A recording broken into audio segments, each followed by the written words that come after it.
Sure. I could do it on Twitch, but I think it makes more sense. I have your chat popped out, so I'll be able to see chat, and I think it makes more sense to Definitely. watch your shared screen on Discord. Screens. This screen.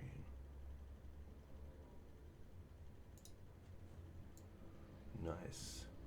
Is that cool? Yeah. Nice. Okay, awesome. Sweet. So I've just broken up the deck by like kind of the mana, what's fetchable, accelerants, removal, planeswalkers, kind of the consistency of the deck, and then just green suns targets, and then like combo, graveyard, pyro, and like Nissa should be really fun to play with. Yeah, I don't know if it might be a little loose, and I don't know, I'm sure something better could be in that spot, but what I liked about it, the reason I'm playing it in this deck is I feel like you want some form of recursion to work with Loam. It's like if you Loam an Omnath or a Niv Mizzet or whatever, you have the option to bring it back, and also Niv finds Nissa post-board, so...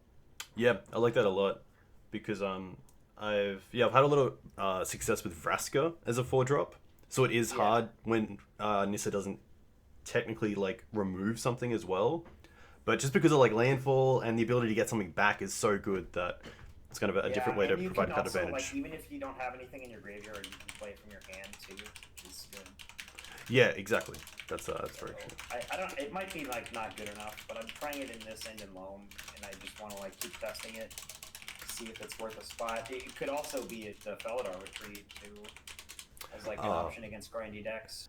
I think that card is pretty real. Yeah, it's I played it last night in a green white depths list, and unfortunately I should have thought about it a little bit longer, because it's obviously really good against decks like Snow where you can kind of grind out, and it got to a situation where I had all these fetches in play but I didn't have any lands to fetch out. Yeah. I'm certainly seeing it try. Like, I know Honorog's trying it in like Snow lists with Omnath and Uro and stuff, but I don't know if it has legs or not. I think people are just trying new cards right now, so we'll see. The nice part about it is that like Rug Delver is seeing a lot less play online because people are messing around with new stuff, so it makes the format a little less stale when I don't have to play against Rug Delver 3 times a league. Yeah, definitely. That's very true. I know there's a way in here to increase your sound. I swear it's usually like right clicking on you. I don't know. I haven't done this a ton, and I'm not super tech savvy, so it might be something I need to do on my end. But no, all good. I literally just did it. Hey, Fox. Haha. Yeah, I get Fridays off sometimes, which is nice. User settings. It'd also be... Ooh. I think that sounds better. Hey, Fox, can you hear Connor clearly? Yeah, can you hear me? Is this better? Am I louder? I feel like there's a way.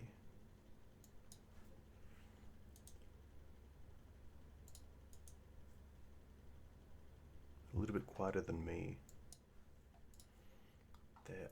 I saw it just before as well. What did you play when you played this in your last match? What I played against? Yeah.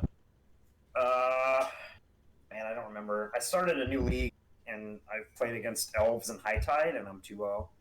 Okay, nice. Pyroblast is so good against like the blue combo decks. It's just really nice to be able to have it. I think having access to Blast is almost better than Chalice right now. Yeah, that's very true. Yeah. I don't know how to increase volume on my end. There's something I need to do. All good. I just increased you in Discord to max, and hopefully it's okay here in OBS. So that should be pretty good. Well, we'll make do, I guess. I was trying to think if there's a way to make my mic louder, but... No, that's cool. I think that's going to be good. Let's start. Yeah. I mean, obviously 5 stars, only the finest. Are you allergic to anything? Nine course meal for sure. Nice. Cool. Okay. Hello and welcome to Dukes on Twitch. I'm here today with a 5-color Loam list with Connor, aka LoamerBoy. Connor is a well-known Loam player, kind of green mage and legacy, I would say. But yeah, thanks for having me. Good to be here. I watch your stream a lot, so happy to be a guest. Nice. That's very cool. Yeah, do you want to tell me about a little bit about this list and kind of where you kind of came from the traditional Loam list and came to this? Yeah, I play a lot of four-color Loam. That's what I'm known for. I've played four-color red and blue Loam for the better part of 5 years. And I've just been messing around. I also really enjoy brewing and like making new decks and trying new cards. And I made a pretty successful five-color depths list last season before Zendikar, and I took that plus Loam and just kind of brewed this because I wanted to play Omnath because I think that card is pretty insane after thinking about it. And so this is, I thought, like, how can we make a five-color Loam list work in Legacy? Because the main issue is the mana. So I thought, well, like, what if we cut Chalice and we play Birds? So we have 8 accelerants on turn 1 rather than 4. And I found I thought this list was just going to be fun, but it's actually been quite good so far. Like, being able to play a 3-drop on turn 2 consistently is pretty great, because that's where all the power in the deck lies. And like, just having the Birds on turn 1 or the Mox on turn 1 is solid. And then when you cut Chalice, you have the option to play Plowmane instead of Chalice. I don't think Chalice is at its best right now. Obviously, it makes you a little weaker to combo, but I think that this deck is pretty favored in the fair matchups, because a lot of decks have trouble. Like, if you go turn 1 Mox or turn 1 Birds, and then you play like an Oko or a Knight or like Teferi, whatever, 3-drop Leo on turn 2, it's pretty hard for fair decks to come back from that. And then you have the option. What's cool is, like, as you get deeper into the curve, you have all these Green Sun targets. So I'm playing Teeg and Oof main just to have something versus combo main deck. And then obviously still you have Scavenging Ooze and Knight of the Reliquary, which are mainstays of Loam and Maverick. And then Leovold is obviously great. And then Uro, that all comes from Loam. I added Klothys because of the red, and then I added Omnath and Niv Mizzet because we're playing 5 colors, so why not play Niv? It's actually pretty insane in this deck because there's a lot of different 2-color combinations. So it's usually like a 5-mana 6/6 flying draw 2 is usually what I'm getting, but you can also reset it with Karakas or Teferi. I've actually found you can bounce it with Teferi and replay it. So it's pretty gas cool in the fair matchups. And yeah, I don't know. I brewed this just to have fun, but it's been really good so far. The mana base has been pretty solid, surprisingly. 25 lands is kind of the minimum I found with Mox Diamond decks. Yep. Because you need to have enough lands to pitch to Mox. So this has 25 lands, including Arbor. And then because we're playing 4 Mox and 4 Birds, you have a little bit more room for utility. So I'm playing Karakas Bog and Blast Zone in addition to the 4 Wastelands, and 8 fetches to make sure you can find all the colors, and then pretty much one of each duel in a forest. The mana base is obviously kind of sketchy, but overall I think it's been solid because of Birds and Mox. Yeah, I think one thing that I've learned playing Loam, and kind of when I've played it once off every now and then, the one thing that I believe you get better at as you play the deck is knowing what mana you need, because there's so many times where you have to think ahead with the jewels that you can grab, because things like Windswept Heath don't grab Underground Sea. You need to understand how your turn's going to progress in regards to what mana you actually need, because I think that's a massive learning curve of Loam, is how to fetch. Yeah, it's often where new players get tripped up, and when you're playing like basic 4-color blue Loam, if you fetch wrong once, you usually lose the game. So it's pretty testing and it's pretty punishing, and a lot of new players get frustrated, like, oh, I fetched wrong and I lost. But you just kind of get in the habit of knowing what to fetch based on what cards are in your hand and what you expect to draw, and like giving you the most options. And it's pretty easy if you just have 1 Mox Diamond, then it becomes pretty easy because most of the deck is cast off of a Mox plus another green land. Yeah.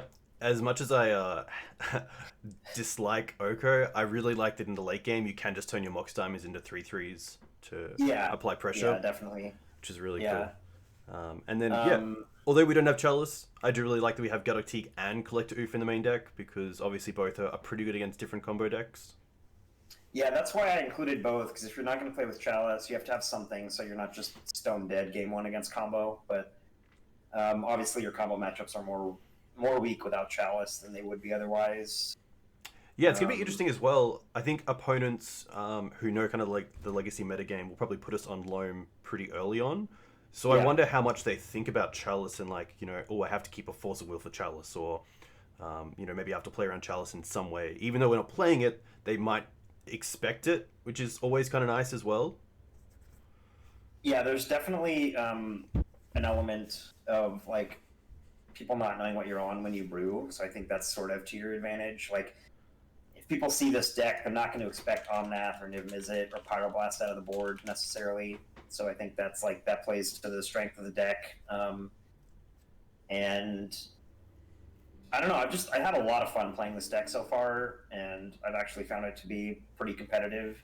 What's nice about 4 Birds, too, is when you're playing basic Blue Loam, you get tripped up by Back to Basics and Blood Moon quite a lot, and in this deck, while you're playing 5 colors, it's actually not that big of a deal, because you have Birds and Mox, so you're often having, like, 1 to 2 cards every game, at least, where you don't have to, that are not lands that are producing every color, so... Yeah. I mean, the drawback to having 8 accelerants is that obviously in the late game it's worse, like where you just top deck a Birds and it doesn't do anything. But that's why we're playing stuff like Sylvan Library and Life from the Loam and like other ways to draw cards and get out of those kinds of situations. And I also think just like the power of the deck, like being able to play an Oko on turn 2 or a Knight on turn 2, like you're basically saying, here's my hand, I'm laying it out on the table. Can you deal with what I have? Yeah, exactly. I love that, especially obviously Maverick doesn't grind as well as Snow, but having the advantage of being able to play an Oko earlier than them is pretty huge.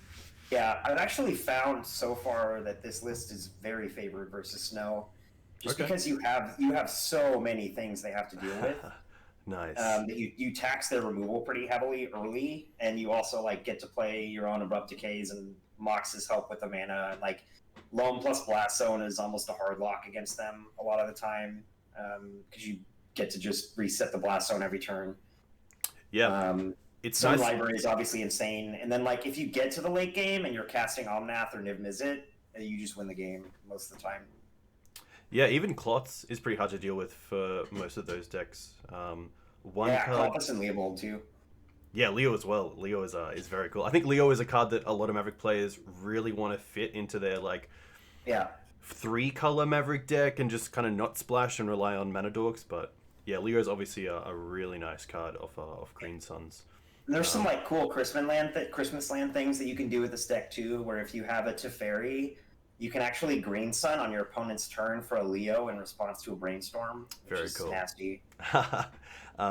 So like that's like kind of the reason I included the Teferi, is it lets you instant speed Green Sun, but it's also just really solid against the control decks, and it gives you another way to sort of bounce problem permanents and lets you resolve your spells. So I split the Planeswalkers. Rather than playing the third Oko, I'm playing Teferi and Kaya. Yeah, I like that a lot. Waterlock Grove as well, really nice if we want to instant speed Loam. I know cards like Cling to Dust are seeing a little bit of play. And of course, Surgical might be a card that people bring in against us if they're really scared of Loam. But yeah, really nice to have the Grove in here. And I assume it's Waterlock Grove over something like Horizon Canopy because we want that extra blue source in the deck. Yeah, it's extra blue for Uro primarily, but also Omnath and Niv both require blue, as does Leo, Teferi, and Oko. Yeah. And we're playing Waterlock Grove over Thicket because I think in a 5-color deck, trying to play a mono green tap land is too greedy. Yeah. And we're already being pretty greedy as it is. So Grove basically it lets you tap for more colors, and it comes in untapped, but it's also still a way to get the Life from the Loam recursion at instant speed, although it's a bit slower than having the Tranquil Thicket from the hand. Yeah, I like that a lot. Have you played at all any of the tri-cycle lands in Loam? I have. I tested them a couple times, and I found them to be not quite good enough. Coming in tapped is a huge pain. It's nice that you can fetch them and they work with Knight, but at the same time, if they're in your hand, I found them to be super awkward, and cycling for 3 mana is just too expensive, in my opinion. At least that's how it played out when I tested it. Yeah, exactly. What are So I some? prefer Grove or a Thicket. Yeah, cool. What are some sort of matchups you probably don't want to face with this deck? Um, so any kind of sneak and show or omni variant is generally terrible. Yep. This deck has a little more play than most because you get Pyroblast out of the board and Night of Autumn and Deafening Silence, but it's still really bad. Mm. And then Doomsday is also quite miserable because we just don't have any good ways to interact. Like Deafening Silence and Thalia and Pyroblast are fine, but they have ways to get around those cards. Yeah, I Doomsday. think Storm is quite favored because you have Thalia, Deafening Silence, Teeg, Oof. You just have a lot of game against them. Graveyard decks are quite favored because you have Leyline, Scooz, Bog, Containment Priest. Yeah. Um, but yeah, I think primarily Doomsday and Sneak and Show variants are your worst matchups by far. Yeah, that's fair enough. It's also nice to have something like Plague Engineer to insulate against some of the fair decks. Yeah, I think I've run across elves with this list, and I found it to be pretty beatable. It's obviously fairly 50-50, like they can just combo you out, but you also have access to Plague Engineer and Leovold and Gaddock Teeg and Containment Priest. So you have a lot of game against elves and goblins with this list too. Yeah. But obviously Rug Delver is kind of a toss-up. Like you should be favored, but there's always games where they can just like Arcanist daze you out and you lose, like any deck against Rug Delver. But yeah, I feel like the deck has game against most decks in the format, and I felt pretty good against Storm and the Graveyard variants. It's just Omni decks that are really rough. Yeah. Because even when you get to put in Night of Autumn against an Omni deck, they just like Cunning Wish, instant speed, get Sublime Epiphany, and then you lose. Yes. Pyroblast helps a lot, though. I would say that's like a huge boon of being able to play red and not running Chalice. Yeah, I think definitely. I think Sorry, just the. Go ahead, sorry. Oh, good. Deafening Silence with Pyroblast is so nice because you know all your Pyroblasts on things like Show and Tell are gonna definitely resolve. Right. But I would say the absolute worst, almost unwinnable matchup for the deck is Mono Red Sneak. That matchup is absolutely abysmal and pretty much an auto loss. Yeah. Okay. So hopefully, I've run into that deck a couple times, which is odd because it died for a long time, but it's slowly coming back for whatever reason, and it's pretty much impossible. Okay, interesting. Because I usually stream kind of 12 hours back, so my Thursday nights. So I think during the day I'm gonna see like a different metagame than I usually see, which is gonna be pretty interesting. It's also going to be tough. Like 5:30 PS Pacific time is like prime time for a lot of the legacy grinders, so you'll probably run into some pretty good players during our stream. But we'll see. That's good. That's good. We got two of us. So yeah. No, I mean, I feel mostly confident, but at the same time, you know, I'm not a perfect player. I make mistakes, and the problem with playing these kinds of decks is that they're so punishing. Like if you make a mistake with sequencing or fetching, or you know, even small mistakes, you end up just losing the game against better players on here. So that's the best part, though. You don't have the luxury of like brainstorming out of whatever mistake.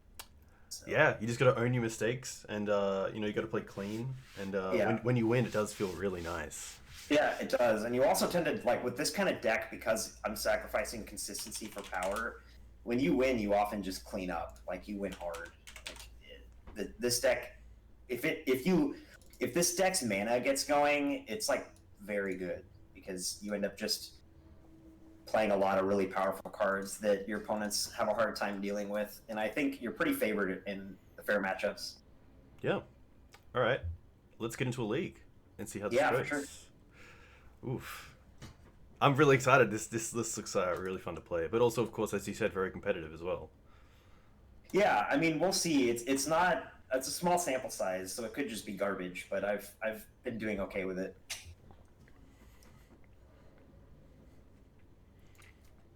Mum's Basement Streams. Yes, I've played against them several times. This hand is fine. It has accelerants. Obviously, we're going to need to draw into some stuff. But turn 2 Knight is solid, so I think you probably keep this. Your opponent plays ninjas, but I've also seen him on the Belcher deck with the Balustrade Spy, new lands. Okay. So And he's also a known cheater, so there's that. Yeah, I thought the name looked familiar. Yeah, he's pretty much exiled from the Legacy community now, so there's that going on. But I think we keep this. We're on the draw. We have pretty perfect mana. I mean, the issue is if we draw into nothing, we'll probably just die. But like we get to turn 2 Knight into whatever we draw. And like with Green Sun, this hand's pretty good. If we draw into a Green Sun or Planeswalker. Yep, definitely. I don't think there's a world where you mulligan this. Yeah, exactly. It's also nice if we're up against a Bolt deck. If we were, the Knight's coming down as a 4/4, which is really nice. Right. Yeah. In turn 1, you get to go land, Mox, double bird, so you have 4 mana on turn 1, which is pretty insane. Yeah, that's very true. Nice. Misty, Underground Sea. I don't know how you cheat online, but I guess he's back to ninjas. Oh, okay. Well, there's our payoff. That is hot. All right, so I guess you probably against ninjas. The only thing is they have changeling, so they're gonna get to probably like being on the play. They're gonna get to drop a ninja on you turn 2, which sucks, but it is what it is. Yeah. I think you play the Mox and pitch the Taiga, but play the fetch first. Player on days. I don't think it matters what fetch you play. You're probably just gonna fetch forest and play double bird. Yeah, okay. My question to you was, do you beta days with the Mox? Because we also have birds as an accelerant. I don't think you do. I think you want to resolve the Mox. Yeah. And you get to play around days, like playing Knight next turn with 4 mana up. He's doing both birds. And he's also F6ing, so I don't think he has a days. Yeah, this is turn 2 Niv if you don't want to play around days. Yeah. Pretty crazy. I think we get forest here. I don't know that it matters because we're gonna have all our colors. Yeah. I like getting a basic first most of the time, and then yeah, we'll see what happens. He might just like put in whatever the 4 mana ninja is that draws a card, but there's nothing we can do about that. Yeah, exactly. I think the best draw for that is probably just a sword to plowshares. Yeah. I guess. He doesn't have it because ninjutsu's blue-black, so that's good for us. Okay, so the options, we can play a Knight first. We have Blaststone in our deck. That would kill our birds, but it would also kill his outcasts. Yeah, which I think is a win. Or we could just slam Niv-Miz it because we only live once. There is something about it, and you know, seeing that our opponent F6'd last turn. Yeah, they would have to have topped days or force here. Yeah. I'm gonna say slam Niv because we're just trying to have fun, but I'm gonna leave it up to you. Yeah, I think Niv is. Play the Knight. I think the Knight is probably the safer play. Yeah. So I would just get like a Trop here. It doesn't matter. Our mana's perfect, so I'll leave it up to you, dude. Look, a turn 2 Niv-Miz is pretty sweet. I'm gonna say. Yeah, it's pretty sweet. We should just jam it. Okay. Yeah, Niv for content. I agree. Niv for content. Nice. You only live once.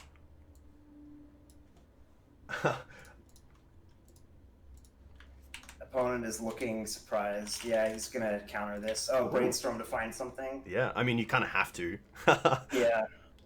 But my opponent, this guy normally gets very lucky against me, so I'm just gonna guess that he found the force or the days here. Ooh. Ooh, okay. Oh wow! All right. Wow. Oh my god. Yes. See, this is why we're living the dream. That is what it's all about. It's pretty sweet. It's nice because we have the Kaya for one changeling and the Abrupt Decay for the other if they don't have something to put in here. We have 5 mana right now. This is pretty solid. Although, they are going to get to put in a ninja here, which is rough. Yeah, if they didn't find a counterspell, I assume they found a ninjutsu spell here. Oh, yeah. Yeah. This one probably the best for them because it can't be decayed and it can't be Kaya'd. Yeah, and it also draws 2 because of the changeling. That's where this deck gets pretty insane, and they get to replay the changeling here. So if this is... yeah, okay. Bug ninjas and the ornithopter. Alright, well, that's rough. Well, all 3 knights in our hand. This is an interesting turn because Well, it feels like we're ahead. I actually feel like we're kind of behind. Yeah. So I think the Ornithopter makes things tough. I think the problem is like we can't attack with Niv and leave up a blocker for Ornithopter because I want to play Kaya and Decay on the Changelings, right? Okay, so we can hold up Decay at instant speed, which means we can block with a bird and then do it before. Yeah. So does that? What do you want to just play Kaya here or Knight? Probably The options Kai. are limitless. Yeah. Kai is pretty nice because it kind of forces them to attack it if they don't want to lose another changeling. Yeah. Yeah, I'm good with either. I mean, Knight sets you up for Blast Zone too, but that kills your own birds. Hmm. A lot of options. We could also Uro too. I think starting to get rid of their changelings is solid. Yeah. Okay. And then, do we want to attack with Niv here, or because we can block the Ornithopter and then decay the changeling? Yeah, we can also stop this from attacking, which is nice. Oh, that's true. So I guess we leave Niv back. Yeah, because we have 2 blockers and the decay to deal with the 3rd creature. Yeah, just eventually we're gonna have to start clocking him. Hmm. And what I don't want to see is like Oko or the 1 mana artifact thing that makes tokens. Thopter Foundry? No, Yeah, I always get the name of it. Retrofitter. Retrofitter Foundry, there we go. Yeah. So he's just going to attack the changeling, which is fine. We just decay it. Yeah. I like this a lot. And then we have the Kaya on the Ornithopter. On the Ornithopter, nice. Yep. I don't think we'd see like main deck fail. Yeah, in before main That deck would be fail. rough. Nick, yeah, we do have a Blast Zone, so there is the other line of going for Knight and then Blast Zone the next turn. But... Yeah, but we don't want to Blast Zone on birds. Strix exactly, is kind of annoying, but it's okay. Land. Nice. Okay, so now we have 6 mana, which is pretty nice. Yeah, yeah. Baleful Strix is tough because it kind of prevents Niv from getting in. I kind of like starting with the Uro. Yeah, I would agree. I think that's fine. Probably like this. Because the birds produce any color, so we might as well use our lands first. Alright, we'll draw first. Green Suns, okay. Nice.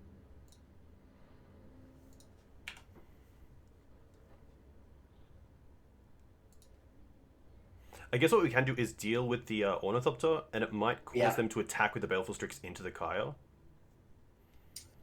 Yeah, that's true. I think we want to deal with the Ornithopter regardless, and then probably jam a Knight here. Yeah, I think Knight's pretty nice.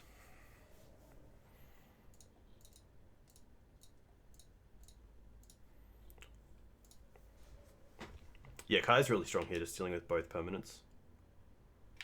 It's still rough we can't get in with Niv, because we're just letting him have time. I think what I want to see is more 2-drops for my opponent, so maybe we could Blast Zone on 2 in 2 turns. I'm also thinking about what to Green Sun for. Maybe Knight of Autumn? And Knight of Autumn's in the board. Ah, it is too. All good. Yeah, I think Leovold's a pretty nice target. Leo, I was thinking Leo. We also have Omnath. Is he hitting Kaya here? Oh, he's gonna... Yeah, I think we might have needed to block there. Maybe not. He does get to draw 2 here. 2 cards, yeah. I mean, there's also the line to start going for Wastelands. That's true. Although, he's got 5 mana. Yeah. He gets to replay Strix here. We might have needed to block the Strix, but... Yeah. That's okay. Ornithopter's fine. Misty. Thinking about how we win this game... Probably involves drawing some kind of removal for Strix and then attacking, but...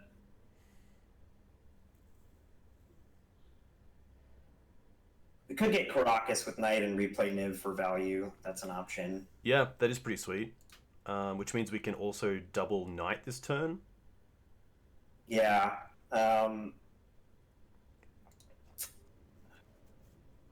We could also... Are the ninjas 4 mana? Yes. Okay, there's a world where we blast them on 4, too. Yeah, wow. Is that better than Green Suns for Leo?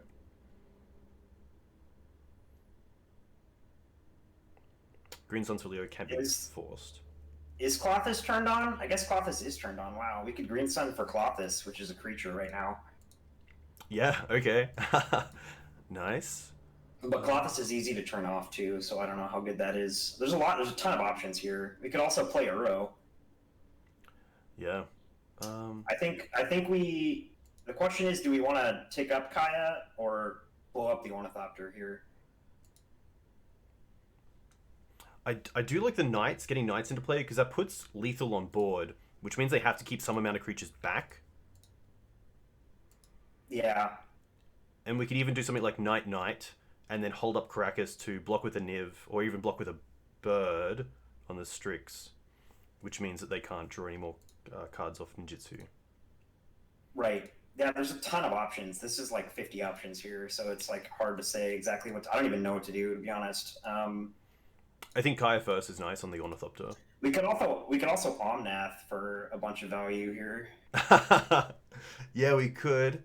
Omnath gets us 4 extra mana. 1, 2. Yeah.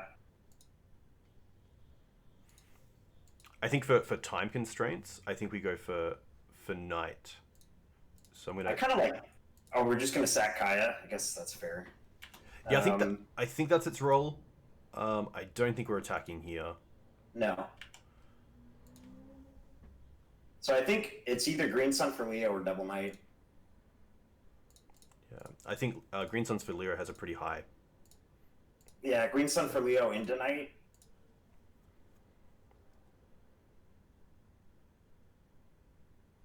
He also might force something. He's got 5 cards.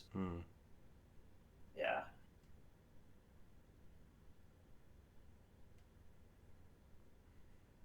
I don't mind that. I always like that that Green Suns, it's not them forcing Leo. Pitching an Oko is great for us, but it probably means he's got a second. Yeah. Okay. Usually he has it. Right, cool. I guess we just pass here. We have Knight up for a Caracas or whatever, and we can also Uro next turn. Yeah.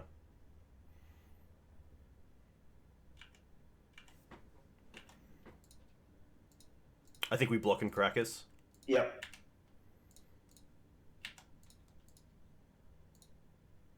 Just sack the forest, since they don't play any kind of land hate here.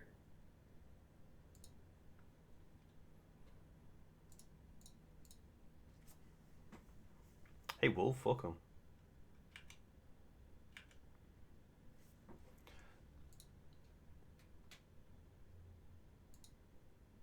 Okay. Yeah, that's annoying. He's gonna start elking your knights.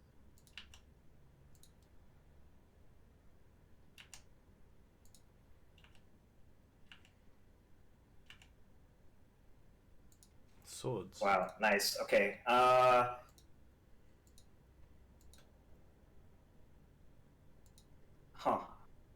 Just a lot of options again. Yeah. I think you start by... I think you want to attack with both knights at Oko. Yeah.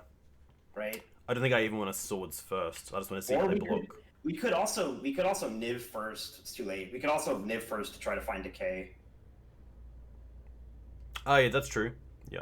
But I think we just attack both at Oko, see what he does, and then go from there.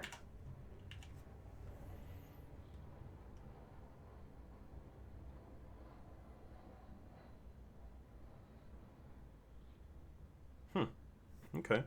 Okay. Now we... I think we Niv first. Yeah. And then probably... definitely... I think Swords is going after this. Yeah. We still have Uro, too. Yeah, we do. Oh, gonna have to untap for blue there. Yeah. Also, we need to pay attention to clock now because it's game 1. Yep. This game presented a ton of options, so nice. It's not bad.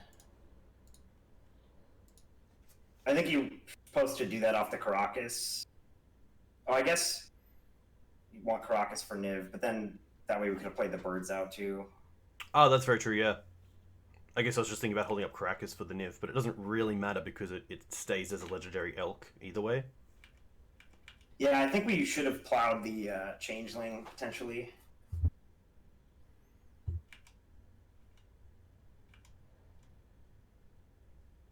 Double attack. I'm tempted to just let this through. Yeah. But I don't know. Because he has 2.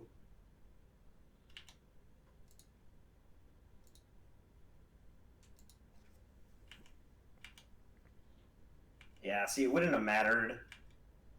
This is rough. I hope we don't lose this game.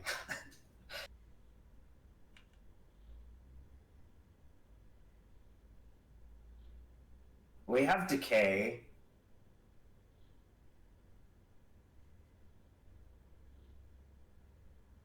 Yeah, next turn might even just be Abrupt Decay and Uro. Yeah. Okay. Strix is a little bit annoying. But at least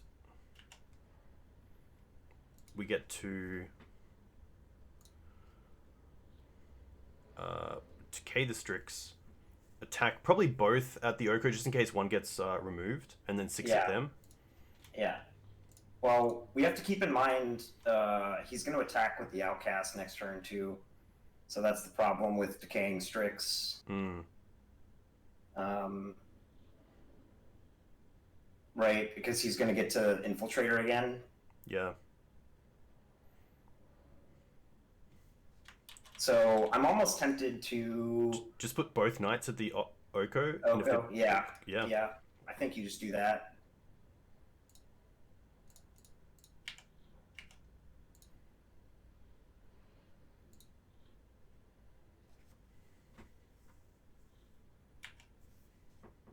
Okay.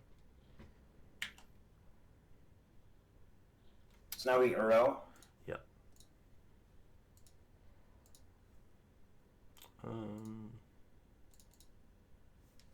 Oh. Sorry. It's hard to tap all the colors. All right. This. Just try non-land stuff. This, and 1 land.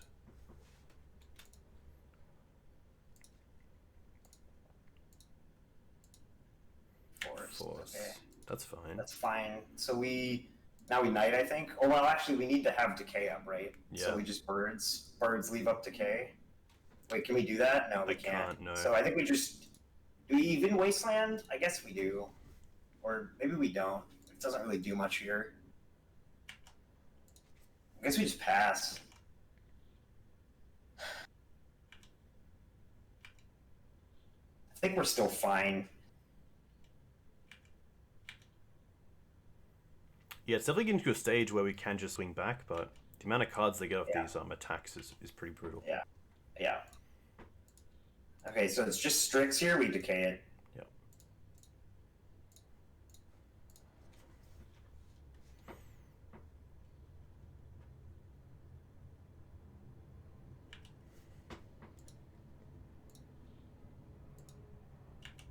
Third Oko, sure. Like a food. Okay. Interesting. Oh, we can just kill it with Niv.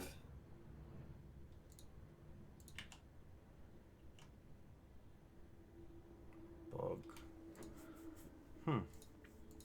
Problem is, I guess maybe we should have chunked with the birds because the Changeling is what's going to be the problem, but that's fine. So I guess we attack Oko with the Niv and then attack him with a knight since we're going to cast other stuff. Yeah, I like that as well.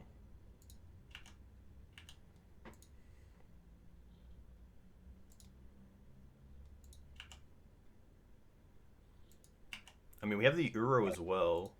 Yeah, I would try to recast that this turn. Yeah.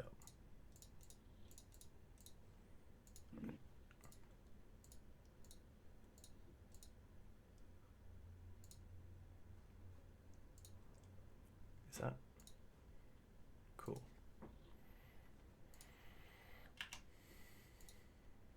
Sylvan.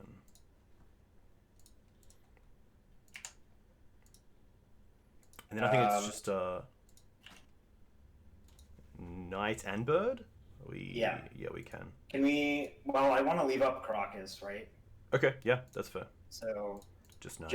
I think just the Knight. We don't need the Bird. We have tons of mana. Yeah.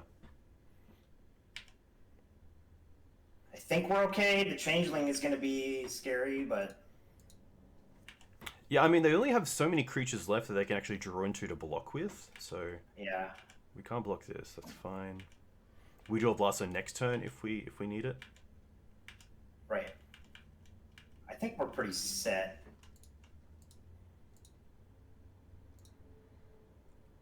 2 mana, 3 mana. What is this?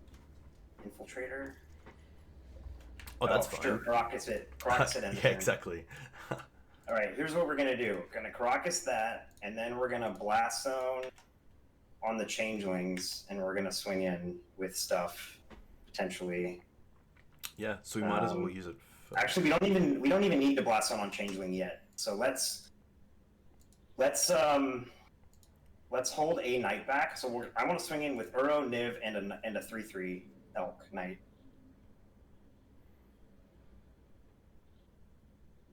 I guess if we attack with, sorry, they're on 12. They have to block a 6/6 if we attack with these 3. But if we attack with both 3/3s, they have to block 2 creatures, or else it's 6 and 6. Yeah, let's just attack with 4 then. I think they're pretty dead. We just gotta watch clock. And just in case of a removal spell, you might as well attack in with the Knight. Because of No, I don't want to attack with the Knight because I don't want to hold it up for Blast Zone. Okay. I think that's going to value us more, just in case of something here. Decay on Uro. I wouldn't do that. I'd just let it die. Cool. I think that's fine. Put the land in. Cool.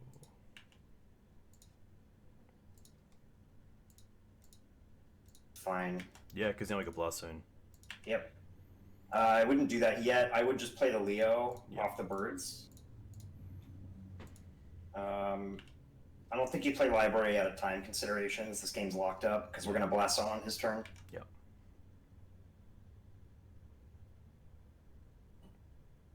Yeah, you don't really understand how many cards they draw until you get hit. And they're like, yeah, I know. You see the triggers come up, you're like, oh, they draw 1 for each. Okay. Our opponent's also notorious for trying to time you out, so it's done that to me. They can So try. he's just going to play this to the end. Yeah, so Blast Zone here.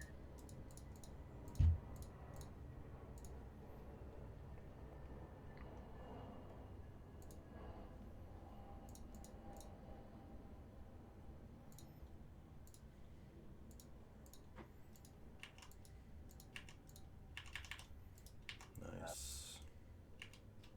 Untap and swing. Nice. Cool. Got there. That was a really fun game for this deck to show it off. Yeah, definitely. All right, so I think we play Containment Priest is great against Ninjutsu. Yeah. Nissa seems fine. Plague Engineers, Pyroblasts. Yeah, I don't know that we played it optimally, Rain. I'm sure there's a better line to take, but it's hard to play on stream with time. How good is Bog against them? Not good, but the problem is I don't like going below 25 for Mox Diamond. Okay. It's a little bit sketchy to have 24 lands and Moxes, but Yeah. I mean, we could cut a land. I think you cut Oof and Teeg. Well, Oof is okay against Retrofitter, but I don't know how much we care about that since we have other outs to it. Yeah, exactly. I think you definitely cut Teeg. You cut Clothis. It's slow. Yeah, especially with time constraints. Yeah. Omnath is interesting. Yeah, it might be a little slow. I don't know that we need it. I probably would cut some number of Loam and Library on the draw. Yeah, maybe 1 and 1. Yeah. It's always nice to have this one. It's always nice to know there's 1 in the deck. Yeah. I And think it's then oof. yeah. I think I'd rather You have cut knight than oof. you cut scavenging ooze too. Yeah, nice. That's looking pretty good. Yeah. I don't know that we need Nissa. I mean, it's probably okay, but it might be a little excessive since we're already. I mean, it's probably either like Omnath, Niv, or Nissa. Like, I don't know if we need all the grindy cards. I do like Omnath because there's kind of 3 copies with Green Suns. If we need to Yeah. Green Suns for it. Yeah. I don't know about. You might want the third blast, honestly. Okay, yeah.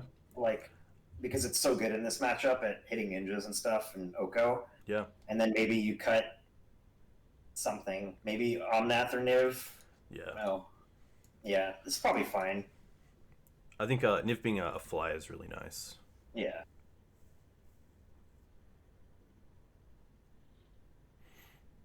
But yeah, it's always interesting with only so many swords to plowshares and abrupt decays how to use them, because if you Right. swords are changeling and then they drop the 4-drop, you're like, oh. This is probably a mulligan. Slow. Yeah, it's very fair. Like, turn on swords is fine. If you draw into a land, Loam Wasteland is nice. Yeah. You have stuff, but I don't know. This hand needs help to be good. I think we can get a better 6. Yeah, definitely. This is pretty good. Yep. Do we drop the Mox? You just go turn 1 bird? I think you drop. It's a good question. I think I drop Waterlog Grove here. Okay.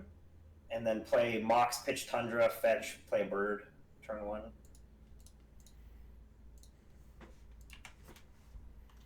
Just gonna 6 these turns as well. Yeah.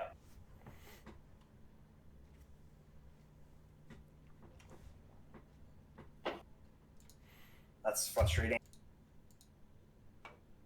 Interesting to see what they take. It's gonna be a knight. Okay. Yeah, that's fair. There's the Also bog. fine for us. So that's... Pitch it to Mox for sure. Yeah. Does nothing in this matchup. It's just there for exactly that purpose.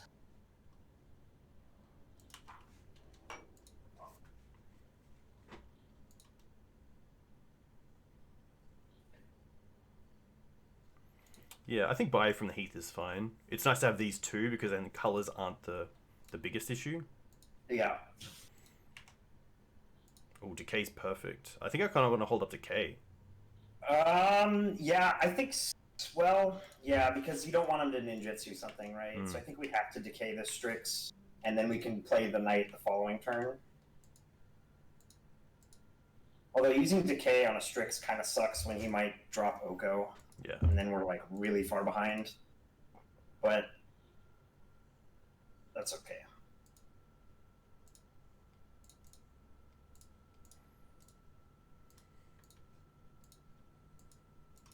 Just like no Veil one time, please. Yeah, I don't even know if they play Veil. They probably do. Yeah, see, this is what I'm afraid of. I think this is an Oko, which is really bad for us here. Oh, nice. Well, that still sucks, but it's not an Oko. That's the punish for not playing the knight, I guess. That's fine. Lets us buy another turn before he ninjutsus. Yeah, there's no reason to do it now turn, which is nice. Yeah. Well, I guess the reason is not letting him draw into a force, but... Yeah, okay. I mean, then the hand has to be... I guess Brainstorm changes it, but pretty then it has perfect, to be... yeah. Yeah, I'd have to have force pitch plus a ninja. Which is probably what he's looking for here.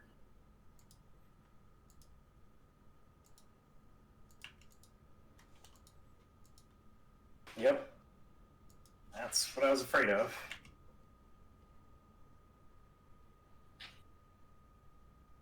Double. Wow, okay. Alright, I'm Nice. gonna deal with this now. Yeah. Just so we can also 6. There's some consideration to get Dryad Arbor. Yeah, I think there might be this next turn, but we'll see. It's 2 infiltrators gone, which is good. Still afraid of Oko here.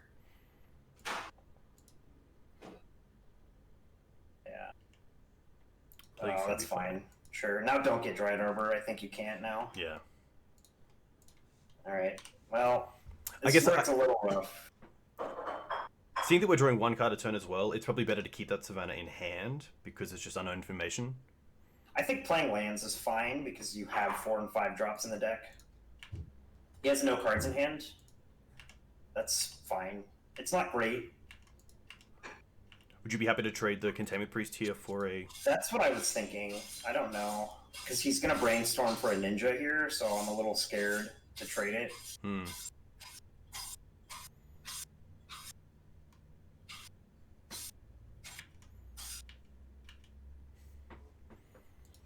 I guess we can see what happens. Yeah. I think you have to put it in before damage. That's fine. That's aggressive. That's super aggressive by opponent. I don't really understand that.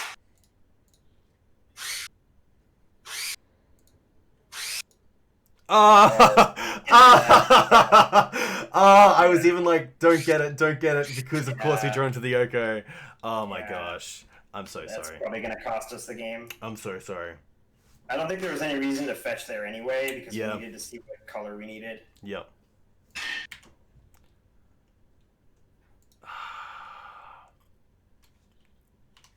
That's okay. Yep. I might just concede in a minute to get to game 3 with time. Yep. Connor, I am so sorry. Happens. I even thought of it when I brought it in. I was like... I make the same mistakes all the time, so Yeah. it's fine. I don't think we changed anything on the draw. On the want to play here. Sorry, on the play, yeah. I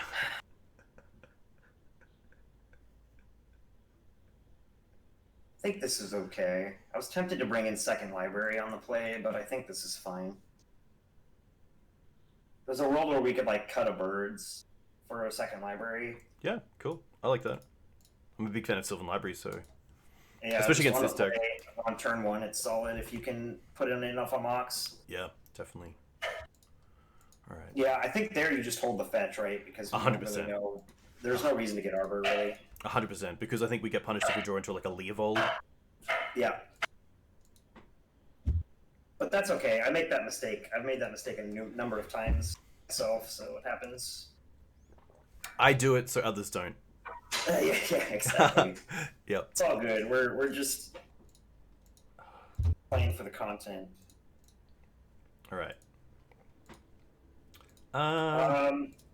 This hand is a little sketchy. Yeah. But it's probably a keep because we can go turn 1 birds, turn 2 library. Yeah. It's a little sketchy if he decides to push the birds or something. Yeah. Or if he has like a Thoughtseize. But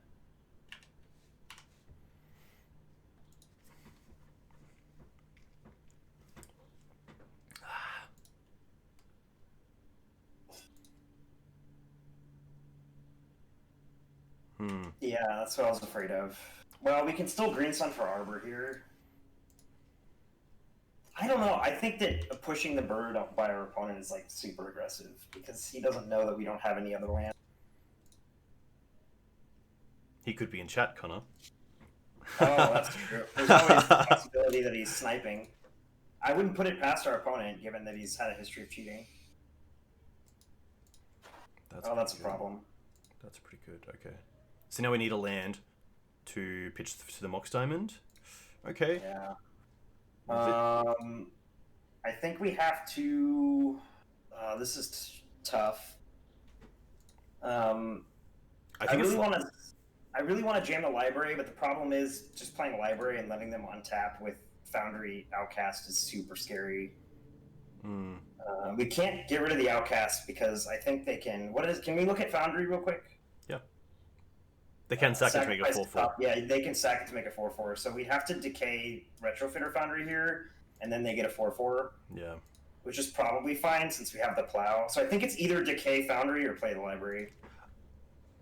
I think the big question is, do we win this if we don't draw into a land next turn as well? And I think library gets us there. Yeah.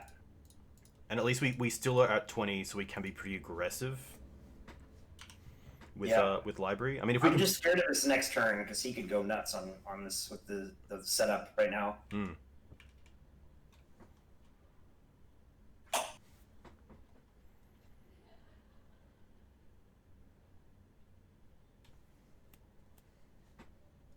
Yeah. Oh, of course. Okay, there's a land. Okay. All right. Let's see. I think you put back a land and take 4. Yeah.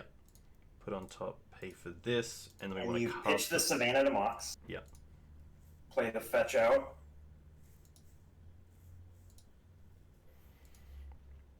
And then I think you absolutely have to decay Foundry.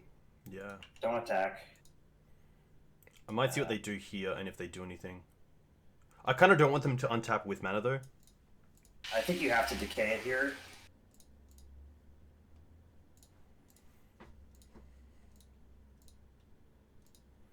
Oh, he didn't do anything. Okay.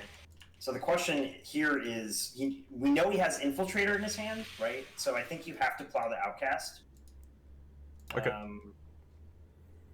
But then that means it's either plow Outcast or plow Yuriko. It's like a weird, tricky situation. I think because we also have Caracas as an out for Yuriko, this is fine. We're just going to take more damage here, potentially. Yeah. Please don't be Force of Will. Yeah, right. Okay, just 1. Oh, okay. So 4. That's the second time he's ripped Infiltrator off of Yuriko blind, which is insane. He always gets so lucky against me, too. It's really frustrating. We have the Uro next turn, which isn't too bad, because it can start clawing us back. Yeah. So I think our best draw is just... I don't that's care fine. about that. No. I do want to fetch to get that chop off the top. Yeah.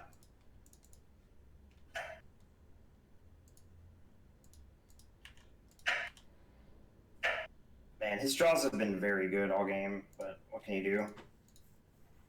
So...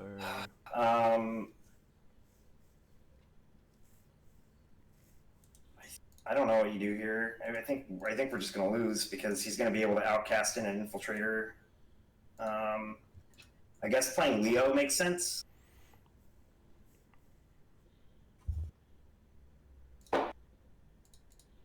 Because at least that way he can't draw off Infiltrator. I know it doesn't stop Yuriko.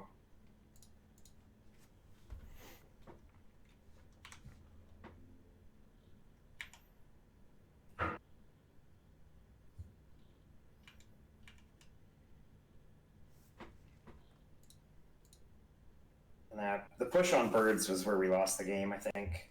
Kept a hand where he really needed that to not happen. Yeah, losing the birds is always pretty tough. You can block Yuriko, right? Yeah. Yes. Okay, he's gonna hit you for 2 here with the Infiltrator, not draw any cards.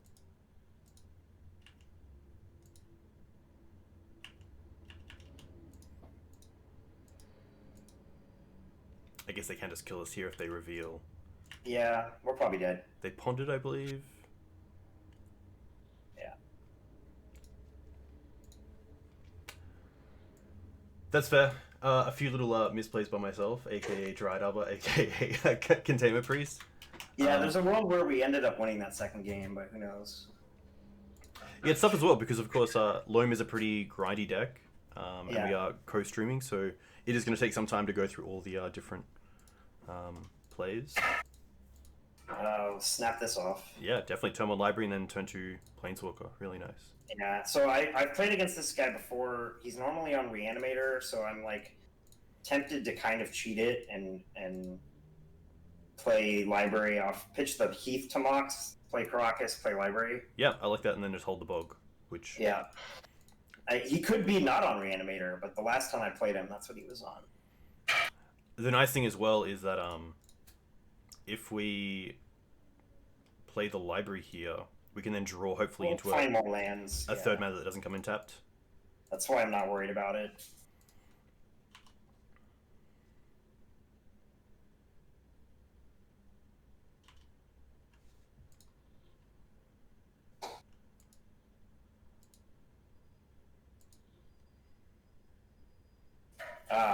He is on Reanimator, as I expected. This is what Thoughtseize. That's fine. Don't care.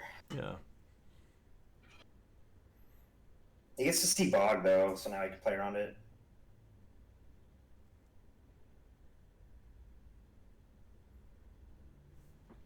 What do we draw into? I think you snap take 8. There's not really a reason not to. Yeah, and we don't have a great shuffle either. So I guess you just Teferi. Because you can't hold up to K, and Bog doesn't do anything, and Loam is not great, really. I mean, I guess it gets you to Heath, so that you can decay the following turn, but I think I'd rather just slam Teferi and plus it. Yep.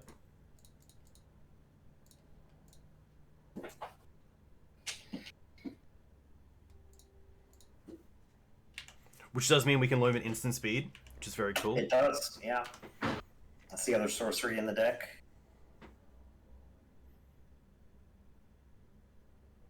We probably just get Grizzle branded here, but it's fine. We have a really good post board against Reanimator, so...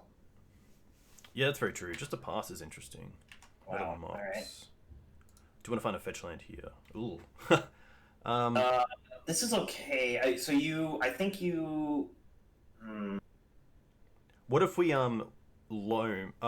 Yeah, so I would take 4 to take Birds and Mox in your hand, and then put the Loam back on top. Since you have a Loam in your hand. Yeah, okay. You actually care about the birds? I guess we don't care about the birds, since we're going to Loam and Mox anyway. I guess you don't need the birds. I just am aggressive with Library, but... So don't cast it yet. Oh. I guess you're getting it back with Loam, it's fine. Exactly, yeah. I'm going to keep the Wasteland up. Yeah. I guess we can do it at instant speed anyway, so there's no real need to do it now. No, because you want to play the land out. Oh, you yeah. haven't played the land for turn yet. Yeah. And you need to shuffle the top with Heath, because your top is garbage. This is why you play Loam.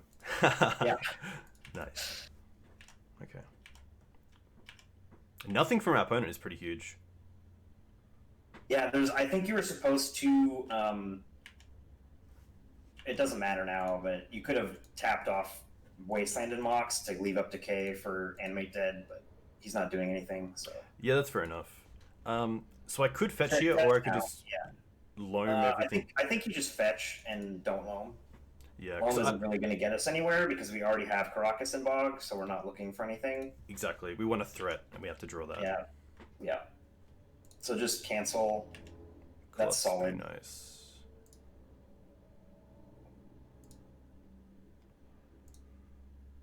Okay. All right. So, yeah, put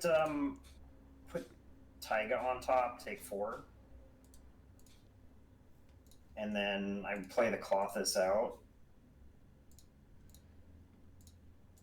There's no way to leave up Decay, I guess. Unless we have, I guess we could have taken 8 and... Actually, here's what you do. So play the Clothis, and then -3 to Fairy on nothing, since we have 2 activations of it up. Nice. Draw the Taiga, and then play the Taiga out, so you have Decay up for Animate Dead. This guy. Very nice. Cool. And then we also have Caracas and Swords up, which is kind of cool. Yep. But I'm really thinking, what did my opponent keep here?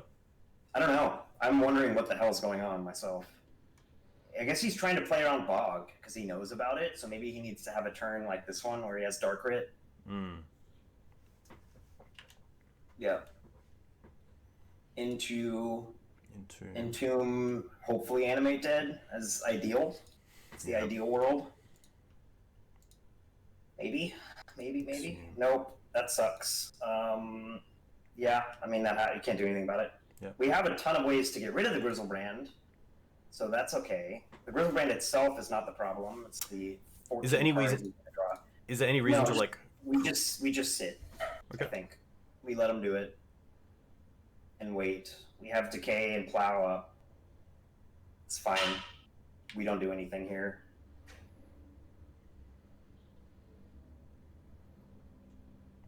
It's only a small tendrils they need as well, which is kind of scary. I think the only way they win here is a Tendrils, actually. Because we have Decay, Plow, Teferi, Caracas, so like it's gonna be hard for them to get a threat down.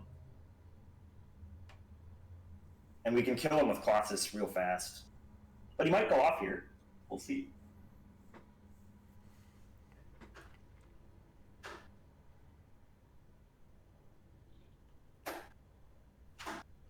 I do like the Reanimator decks have moved on to Children of Koilos? Is that how you say it? Koilos, yeah. Very that's cool. going to be a problem too if he manages to find that line. Okay. The question is, do we want to plow this Grizzlebrand? I think the answer is no, and we let him just take one of the two. My roommate is food, so I apologize for the noise. No, that's cool. That's how I feel when I get unmasked. Yeah.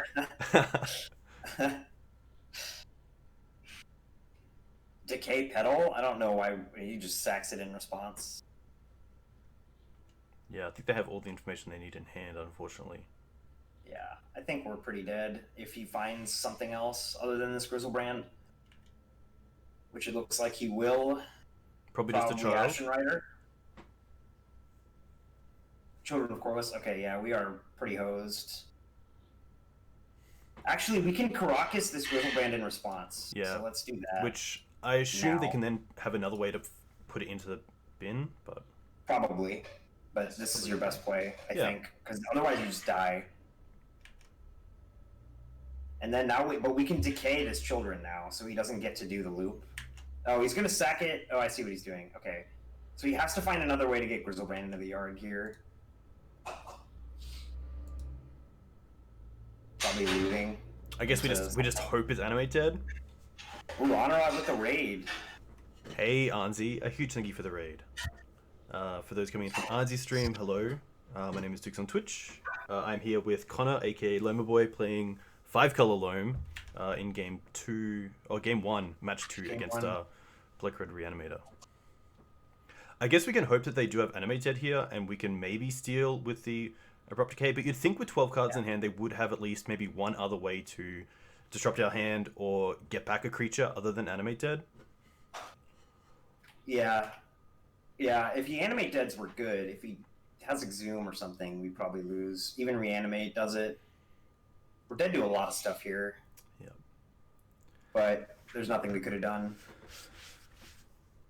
They have it. Yeah, unfortunate. I mean, I guess we might as well use it. Decay the Petal? Yeah, it doesn't It does literally nothing, but, you know. Yeah.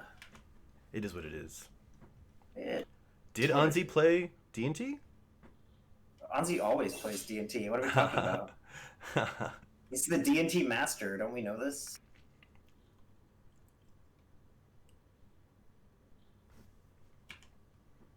Alright. Yeah. So now we can 6. And now we can talk about sideboarding as well. Leyline. So we're going to bring in a bunch of stuff. Leylines, Thalias, Deafening Silence, Priest, probably Knight of Autumn. Yeah. I do like Silence on the play, especially because of the Dark Ritual starts. Yeah. And also things like this where they are playing Tendrils. Tendrils, yeah.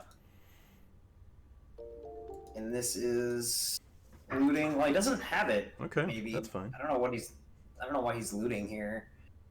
He might just be looking for Ritual into Tendrils. Yeah. Yep. We did. Is Klotz good? Klotz is pretty fun. Oh, well. He did have the Animate dead, but he had the Unmask for the Decay, which is too bad. He's used 3 petals, so we'll see what he does here. He's gonna have to find the 4th. Tendril. Well, there's the 4th petal, of course. And Dark Rit. Classic. I had it all, but he did draw 50 cards, so I mean, he's just gonna draw his whole deck here. He's at 1, which is even more unfortunate. So he draws his deck to find Ritual Tendrils. I think we're just dead. I mean, if one of those 2 cards in the last 2, then okay. Yeah. Does he have it? Show it.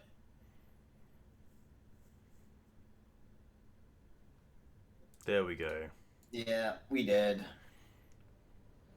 That's fair. It was like a really nice value hand from us, but we just didn't have a threat to kind of start closing out the game. Yeah, we also just he played around Bog, and it is what it is. So yeah, we bring in Leyline, Priest, Silences, Thalias. I don't know about Knight of Autumn, maybe Knight of Autumn. Put that over here. I would cut all your grindy stuff, so Niv can go, Omnath can go, Probably Uro. Uro can go, the Loams can go. Yep.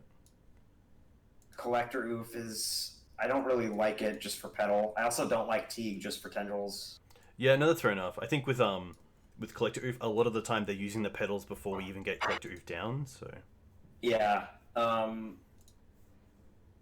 That's pretty close. Teferi does bounce, but that's really it. Teferi I found to be okay. Library isn't the best, although it's fine on the play. Okay. I think I cut a Decay usually. Yeah. Hard to set up Decay I'm pretty on happy to. Animate Deck. Yeah, I'm pretty happy to trade a Decay for Night of Autumn. Knight of Autumn. Yeah, this is fine. Nice. Last check. You missed the first match, game 1, where we got to turn 2 Niv Mizzet. It was sick. Draw 4 cards. I think this Plague is... Engineer shuts down Coreless, but I don't think it's worth bringing in just for that. Yeah, unfortunately. Like, if they're Corelessing you, you're already losing. So, well, yeah, I keep this. It's a turn 1 Containment Priest, so yeah. I don't think you mold this in any world. I think it's just Mox, pitch Underground Sea, and then hold up Windswept Teeth. Yeah, hopefully they don't have Chancellor. All right, cool. So Mox, pitch, play, pass. Hey, Vendor, and no, sorry, you go. Yeah, Klutz is quite slow, but it's possible to board that out. But I mean, it's not awful. I think we Priest here just so we can start using our mana. It leaves it open to removal, but sitting here for a million turns is not the best thing. I normally just put it in rather than waiting. Yeah, I like that a lot. It does turn off Green Suns, but I think that's okay because we have Bird, and if we draw a land, we have Leo. That's true. Yeah, I forgot about that. I still think it also starts getting in damage. There's an argument to holding it, but then he just concedes to that. Nice. That's really nice because it might think that we're not on a leyline plan and we're just. I'm sure I think he's guessing. They always guess leyline with these kinds of decks. Like if you're running black, they'll board in leyline removal. Yeah. Obviously, cards like Thalia aren't as good on the draw, but when you have Mox Diamond, it's a little bit different. I think they're still good enough. I think you just I don't know that I like 2 library on the draw, so it's possible that you board one out for either second Decay or a Teeg or an Oof, or you engineer like something else. I think second Decay is okay because they'll also play Serenity. Okay, yeah, interesting. It's not amazing. I don't love Teeg and Oof because Oof shuts off your own Moxes, and just hitting Petal isn't incredible, and like Teeg just for Tendrils. Like if they're Tendrilsing you, you're losing anyway. Yeah. So I think that this is probably how I run it. Cool.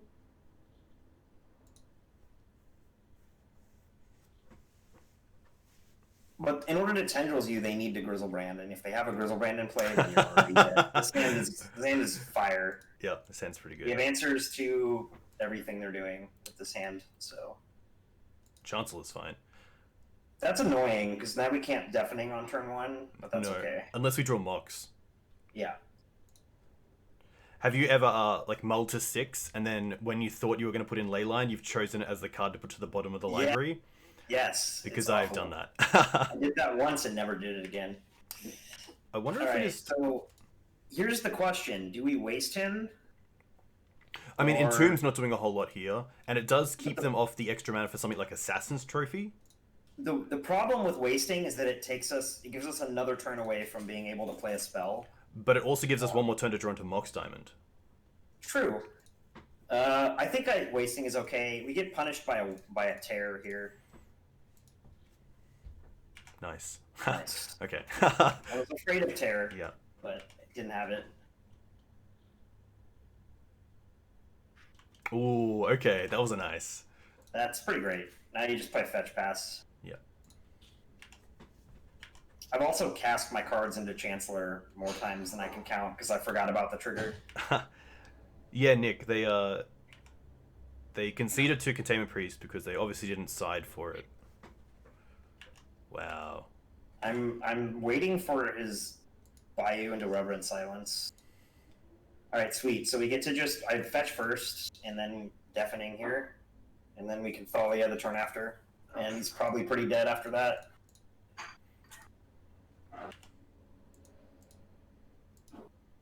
Nice. Oh, he just concedes. Nice. Yeah, Yeah, the Wasteland and then no play land is the greatest feeling. So I know, it's pretty great. I found the Reanimator matchup to be extremely favored for this deck and all Loam decks in general. Unless you're playing against like Eric Landon, the matchup is super favored. Because post board, you just have like 700 cards they have to deal with, and then they're mulliganing their hand to find removal for your hate, and that like dulls down their combo, and then they're slower. It's like very hard for them to win post board. Yeah, it's very true. It's also nice having obviously multiple threats to close out the game pretty quickly. Yeah.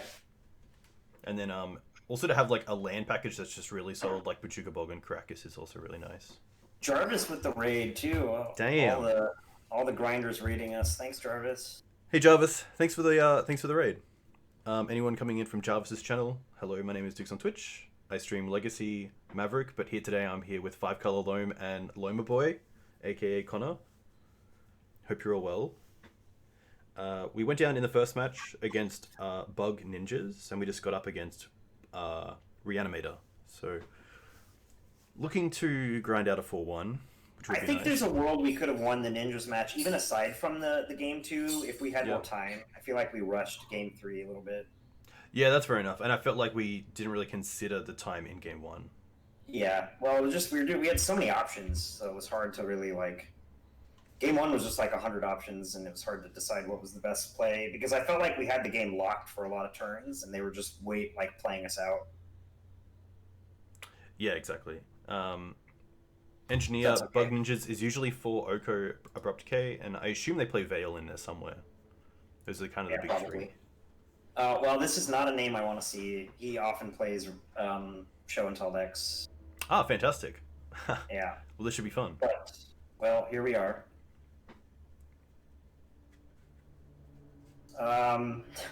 This hand is so gas against everything not Show and Tell. Yeah. It does at least... Yeah, exactly. It's hard to put away the Sylvan Library when we can get it down on turn 1. Yeah. I think you have to keep this, even though it's probably going to lose to whatever he's doing.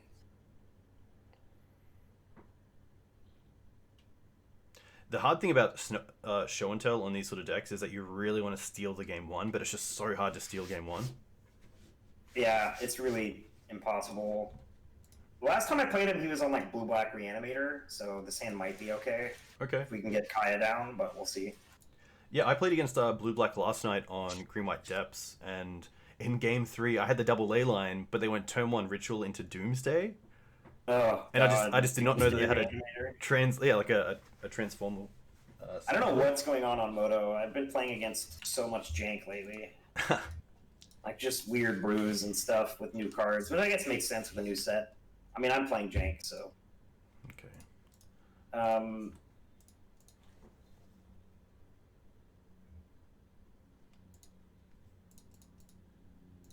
Well, let's hope this resolves. Yeah. And then we can get the Kaya down the next turn. Maybe that's good enough. Oh, Walked Airplane, that was you?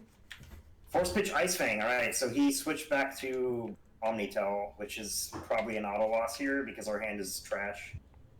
Yeah, that's fair. After the library gets forced. I still think our hand was a keep because of the library. Like, if it resolves, it gives us the best chance game 1, but these matchups are pretty abysmal, and you just kind of accept that with the deck. Like, there are ways to make the matchups better, but, like, the percentage points you're adding is just so small that you just kind of accept losses against Omnitel if you're playing a Loam deck. It's the same way if you're playing lands. It's kind of similar. Ooh, black. Okay. That's actually Yeah, fine because this Kai is going to deal with the Astrolabe pretty nicely, which takes him off multiple colors. yeah, he's playing 5-color show and tell. I've seen him.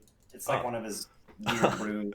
Oh my gosh. Show and Tell and Astrolabe in the same deck? Come on. Yeah, he's playing like grindy show and tell. It's really strange. A lot of people have been doing that, and I don't understand. But who am I to judge? I play grindy 5-color decks myself. Do we respect back to basics in game one, or do we just get Trop here? I think you just get a forest because you have perfect mana and it doesn't matter. Yeah. Like you have another fetch and a birds, so you're going to be able to play whatever you want. Yeah, I like that a lot.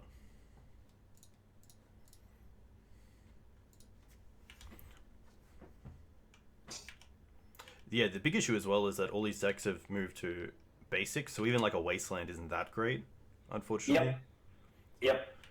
The nice thing is that maybe Kaya, if we're dealing with Astrolabes, might force them to get the early jewels if they have any in the deck, which maybe can turn on a Wasteland.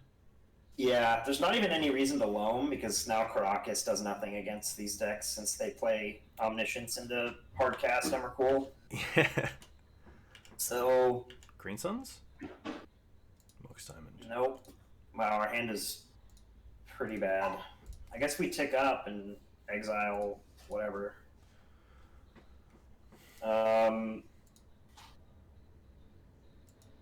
We probably want to, like, Mox, pitch the fetch, play a birds, play Loam, play a fetch. Like, why not? Maximize the mana. There's no reason not to play out our hand. Yeah. Like, he's not going to play around anything because he knows that the matchup is super favored. Or he should know. I mean, he's played against these decks plenty.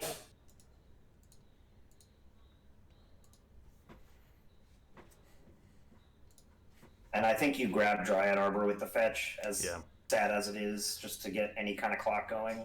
Yeah. Well, I mean, okay, so we have Kaya in 3 turns, which will deal... Yeah. Not enough. We're really dead this game unless we rip... I don't even know what we could rip. Something relevant. Green Suns for Leo is probably our best rip. Yeah. Because Leo stops some other stuff. Yeah, we're just dead here. I'm assuming. He probably has Omni into Hardcast.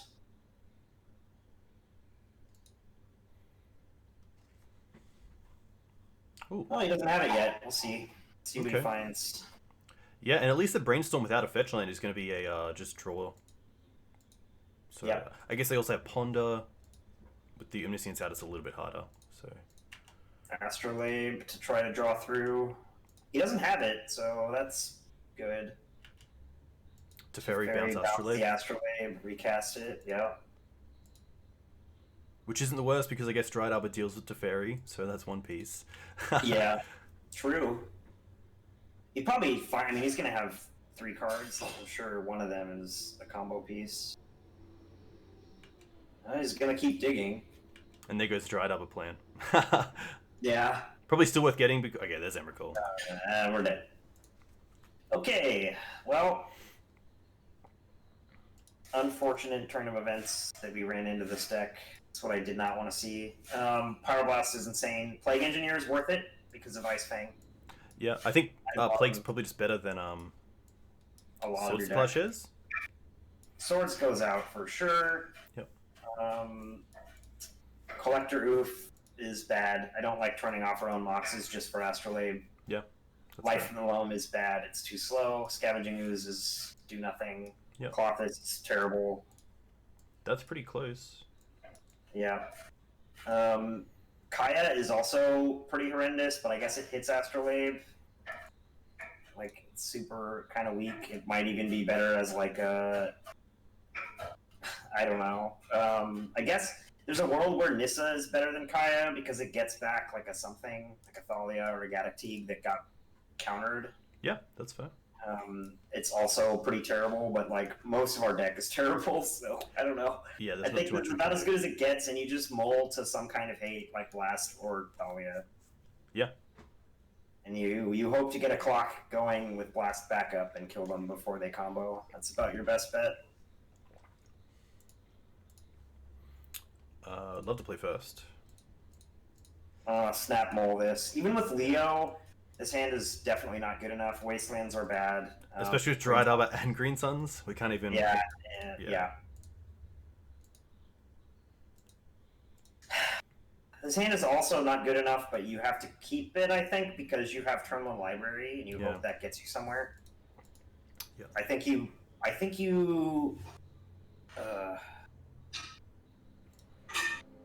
So We... I think you bottom the Wasteland and hope to draw a third land rather than bottoming Oko or Knight. Yeah, I like that. Which Um, there's a high chance of doing, which is nice. yeah, and I think you're going to pitch the Caracas because it actually doesn't do anything. Like, our opponent knows to not show and tell in just an Emrakul against us. Like, he's played show and tell a lot. So I don't think you can hope that Caracas is going to be relevant. And I mean, the reason I say that too is that you want to have like if you don't find a green source, you can't cast the Oko. I don't know. Maybe there's a world where you want Caracas. I just don't think it's gonna. It normally doesn't do anything against Omnitel. Okay, well then maybe we put the Caracas, because we don't have Loam, if we drop the Caracas and then pitch the Wasteland to the Mox, just in case we do need it, then we have it for the night. That's fair. That makes sense too. Because if they do a play where they go show and tell, we put in Night, they put in Emrakul, they pass. Yep, and... yep, that makes sense. I like that better. Cool. I think that makes the most sense.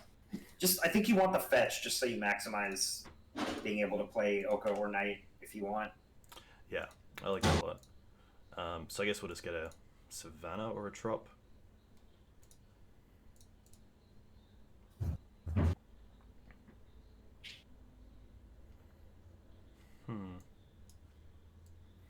Probably just get Forest because it plays around back to basics if they have it, and it lets you cast the cards in your hand. Yeah, I like that. No Force one time. Okay. Oh, he didn't have it. They always have Force turn 1. In my experience, it's like 70% of the time my opponents have turn 1 Force. Yeah, I don't think I should be scared of it, but one card I'm always scared of when I'm playing a Sylvan Library Mox Diamond deck is what's it called? Force of Vigor.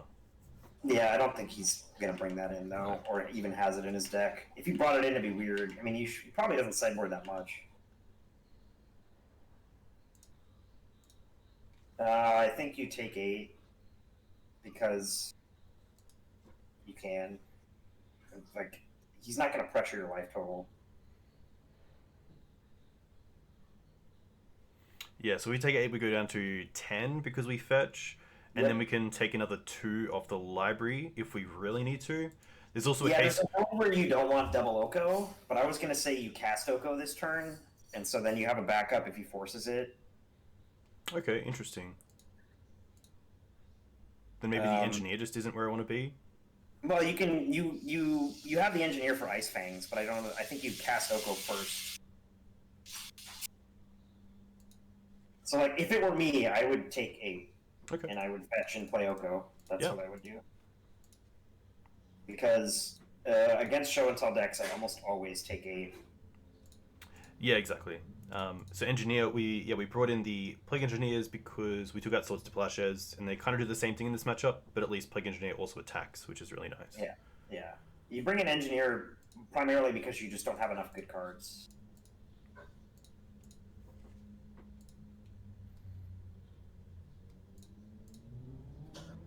Out of all the people that play Moto, this was the one opponent I really didn't want to see. If I did have more life, there's a decision to Elk the Astrolabe because they only have a forest. But yep, there is a world where that's correct. Ooh, Underground Sea. Okay, well there's a duel we can actually maybe Wasteland. Too bad we pitched our Wasteland. Golgari Charm. Okay. Golgari Charm. Whoa. Okay.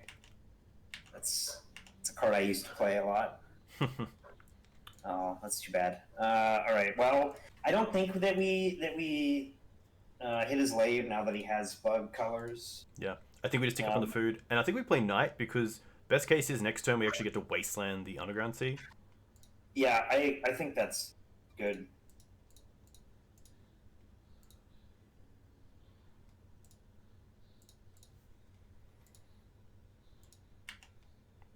But yeah, Golgari Charm is a card I have not seen in a long time. Yeah, I used to play it a lot. I just think it's gotten worse because there's just better options out there, but it's still a good card. The flexibility is good. We just died a show and tell here. Yep. I guess put in engineer named Snake. We're just dead to hardcast Emrakul. Yep. Actually, maybe we're not.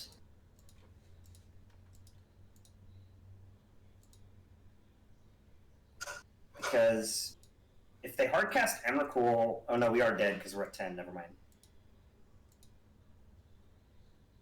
They chose not to shuffle. Ugh. Oh, we're fucked. Glittering Wish. Glittering Wish for Eladamri's call, probably. Conflux. Conflux? What the hell? Why? Why bother with that? I guess because you can? I don't know. Yeah, I do like these little versions because you can get... Is it Progenitus? There's like a combo where you can keep getting other Confluxes. Crazy.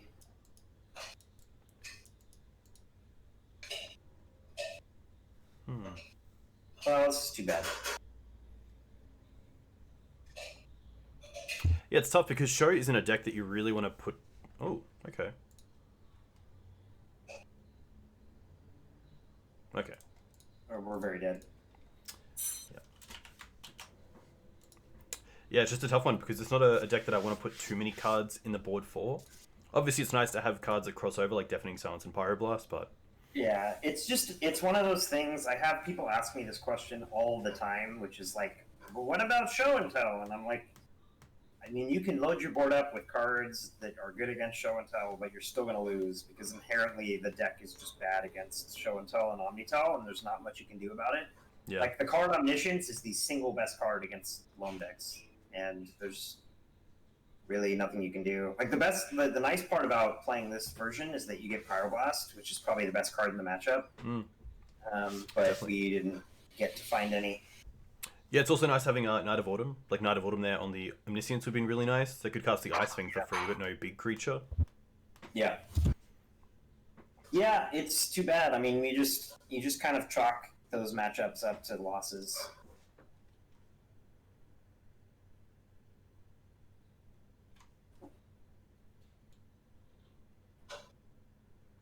I guess the only thing we could have done differently is play the Knight on turn 2 instead of the Oko, and then had Wasteland online earlier.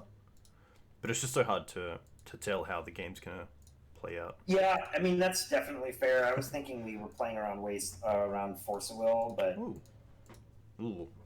this is a very odd hand. I think you. Do we keep it, but we just don't Mox?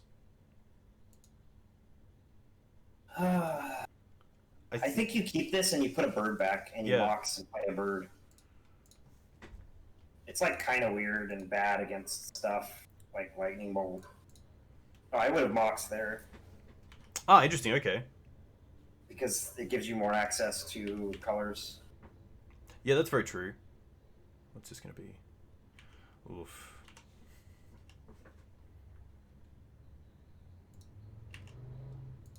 Well, okay. It doesn't matter now.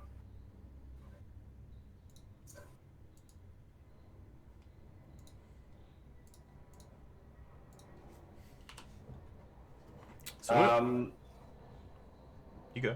I don't really like 3-ball in Loam decks, to be honest. Like 3-ball does nothing against. Like they still just show and tell, and then you have one turn. I guess I don't know. I don't think it's really where you want to be in these kinds of decks. We're not playing a prison deck. If we can draw a land, that'd be nice, because then we can Kaya the Delver around days. Yeah. If we don't draw a land, is there any thought of going for Uro instead of Kaya? Probably. Because they probably have the days. Because they always have the days. I just assume my opponent has days every time. They put 2 cards on top of their library as well, so... Yeah. I think probably Wasteland's probably the best draw, because it's a land and it's also something... Ooh, okay.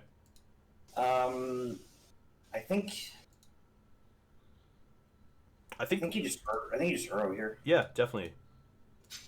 I like that a lot. You get punished by a removal spell for birds, I guess. And you don't draw if you don't draw land. They could also just daze this. Yeah. Which I'm probably okay with. It's still a resource we can use in the bin. Yeah.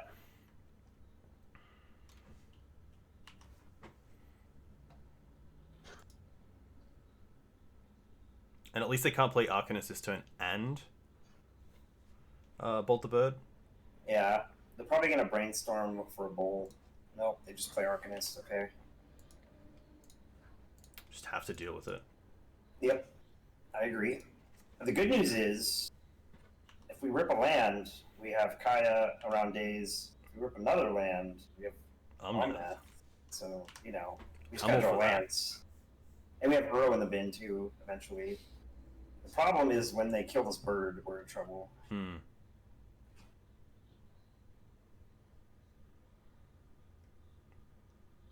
I feel like it's unfortunate because, like, while our matchups have been pretty bad, yeah, that's what I was afraid of. While our matchups have been pretty bad,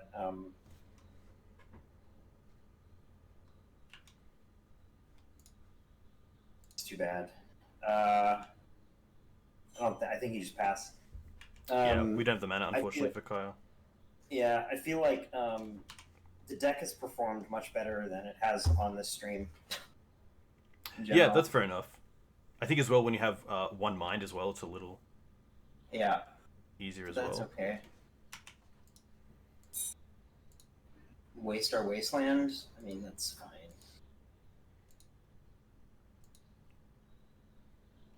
Pond is okay. We're still in this game. If we rip a fetch, it's pretty great. We have Uro eventually, if we can live that long.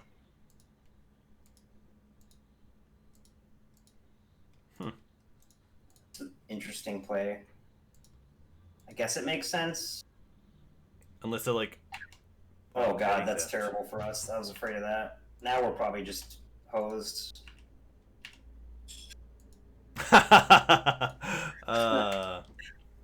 Yeah. It's interesting because it looks like this is just blue-red. It's not actually a... It is red, yeah, and this matchup is super favored most of the time. But our hand played very well into what they had, so... Okay, I think you Mox. Yeah, they're more likely to have more... There's literally no reason to play Collector Roof, because it does nothing. Yeah. We're taking 6... We're just dead. Yeah, we're just dead. We're dead to a lot of things here. I don't think we have any outs because we can't get rid of both of these things at once. Yeah, exactly.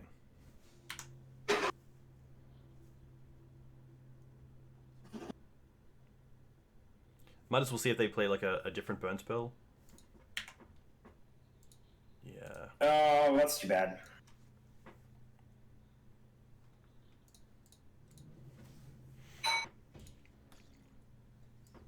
Blast.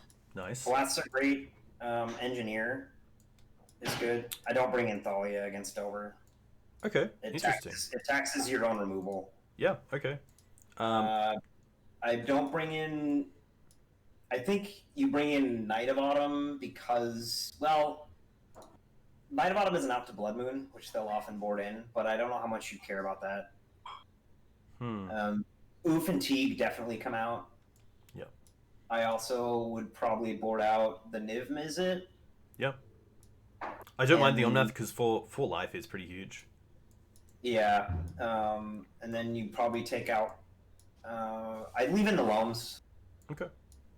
I think you can take out Clothis. It's pretty slow, especially against blue-red. Okay, yeah. And probably, I usually board out, we're on the play, so I like the libraries. I usually board out the Leovold, which sounds weird, but it's, you want to cut down on 3-drops because of days, and also it's pretty hard to cast a lot of the time, even with your birds and moxes, and it just dies to all of their removal spells. Yeah, okay. That's fair enough. That is 60. Yep. Cool.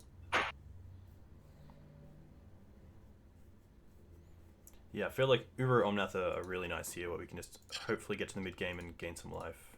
Yeah. This hand's okay. Uh, we have Loam, Abrupt Decay, Wasteland.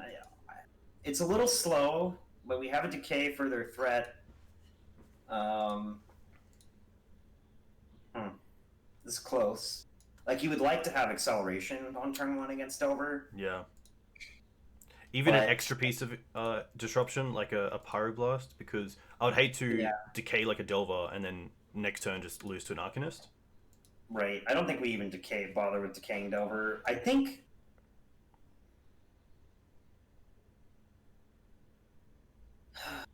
these hands are always tough because it's like so close. Like, this hand could end up being fine. Like, having a lot of mana against Delver is nice.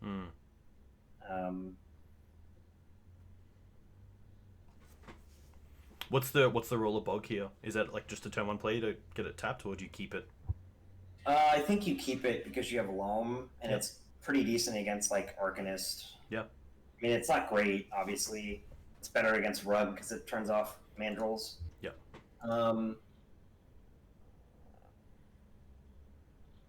I don't know. It's close. I think I'd keep it, but it's not like the greatest hand.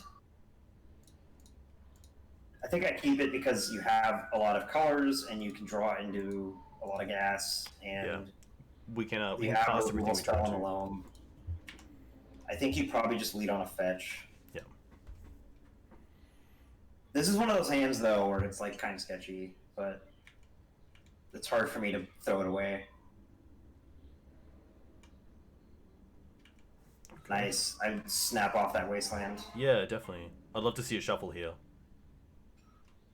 I think I snap it off anyway, but I'm aggressive with Wastelands. Not to shuffle.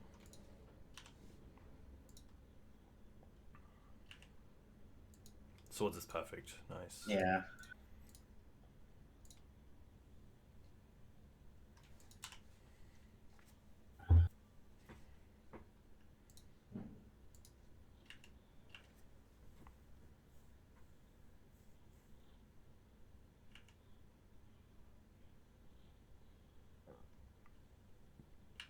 Preordain. Okay. Fine. So next turn I want a Loam, unless we draw something else relevant. Yeah, I think our best draw is probably Mox Diamond, because then we can Loam back the Wasteland and play the Wasteland. Yeah, I would agree. Silver Library. Oh, well, that potentially changes things. I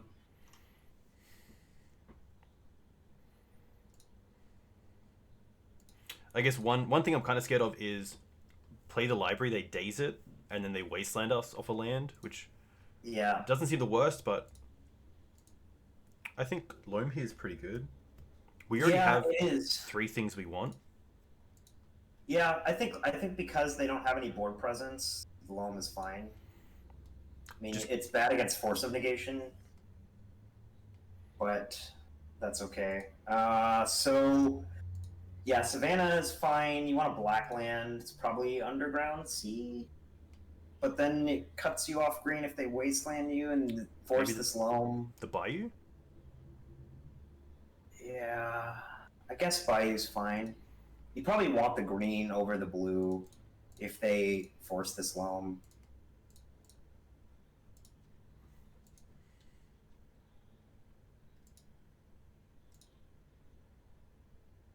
If he's gonna daze this, that's fine.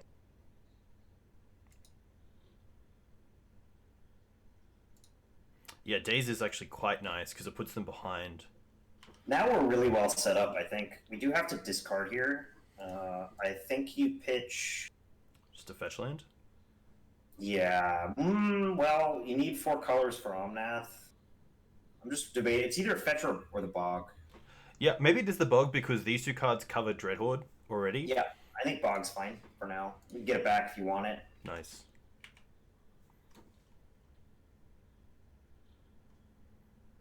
Sprite Dragon. Okay. Sprite Dragon's fine.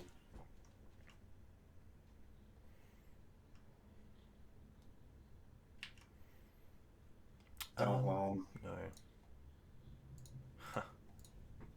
Okay.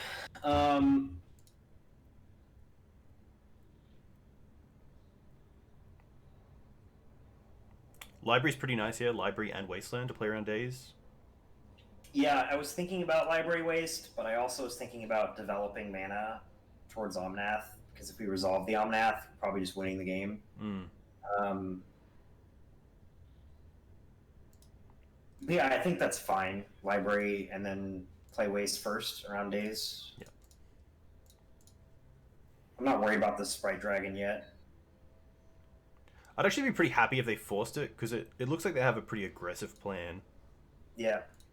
Like, that's Force fine. pitch days, okay. I'd waste them here, I guess. Just really nice to have both Swords and Decay here. Yeah. There's a world where we can untap Swords the Sprite and then Decay the Dreadhorde so that the Swords can't be, like, spell pierced. That's okay. If they want to use their mana like that, we have plenty of mana in our hand, and it's just like taking them off pressure, so I don't really care about that. Boltos. That's so aggressive. Wow. Okay.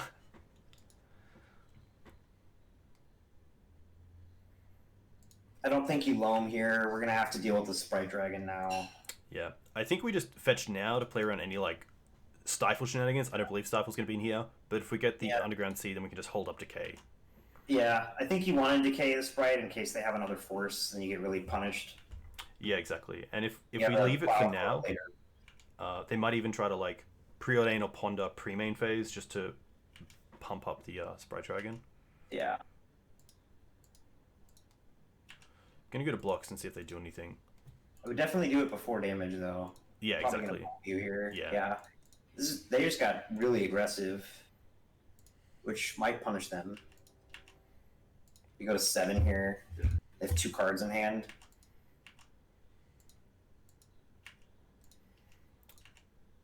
I think here it's just So we Knight? could Loam and waste him, but I think you just want to jam the Knight. I mean, it's possible they daze you, but then you have Omnath as a follow-up. Exactly, You have Plow for a threat.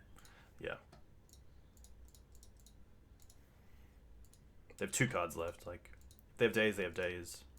Yeah. What they're gonna force? Pitching. Okay. Oh, that's so good for us. We're Yeah. way ahead now.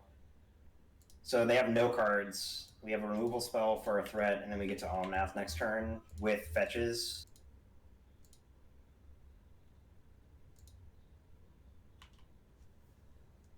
It's pretty good top deck.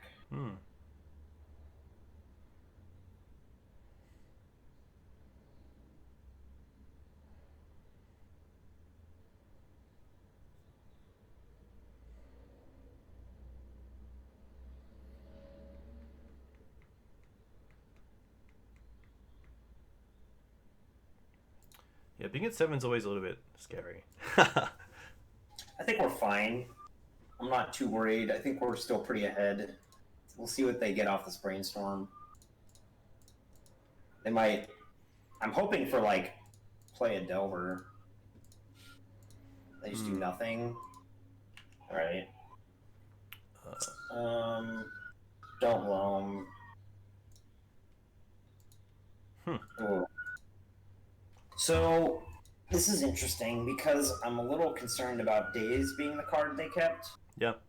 I literally don't mind just play Windswept Pass with Sword Up, and then next turn play the... Oh, we can't play the Wasteland to keep the... to play the Omnath. We can, actually, because Windswept gets Taiga, right? So, you play Windswept Pass with Sword, next turn we can go Omnath. Oh, we don't get the value, because we'd have to play Wasteland first around a Daze. Yeah. That's probably okay, though, because we have the fetch for the following turn. It's either... We could just waste them here. I do like keeping them off, even if they do have some weird 3-mana card. Like, some decks do still play True Name, which... Maybe we're playing too scared. It might have been better to just play Omnath there. They have 1 card in their hand. I don't know. We'll find out.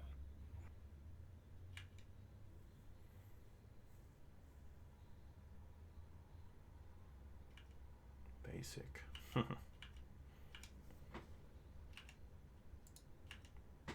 that's good for us. Yeah. I think 3-drop is just the best draw we can have. Yep. Haha. Got him.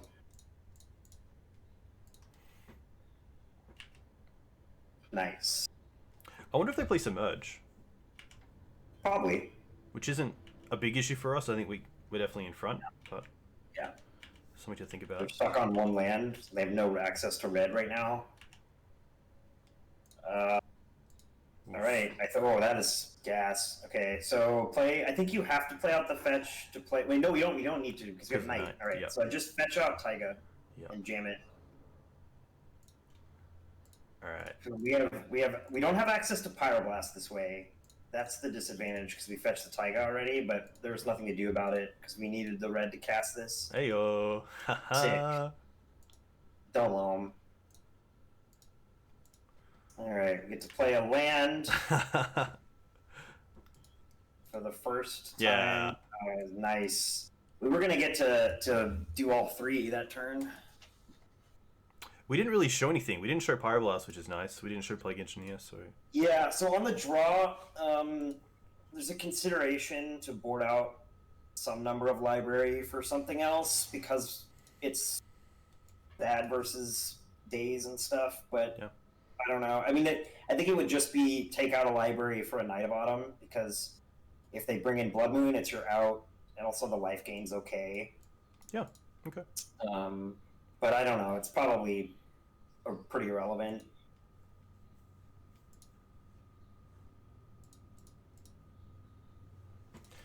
Nice.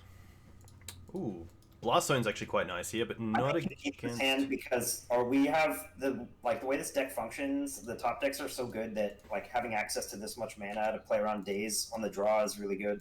Yeah. Okay. And Blast Zone is solid, and Wasteland is fine.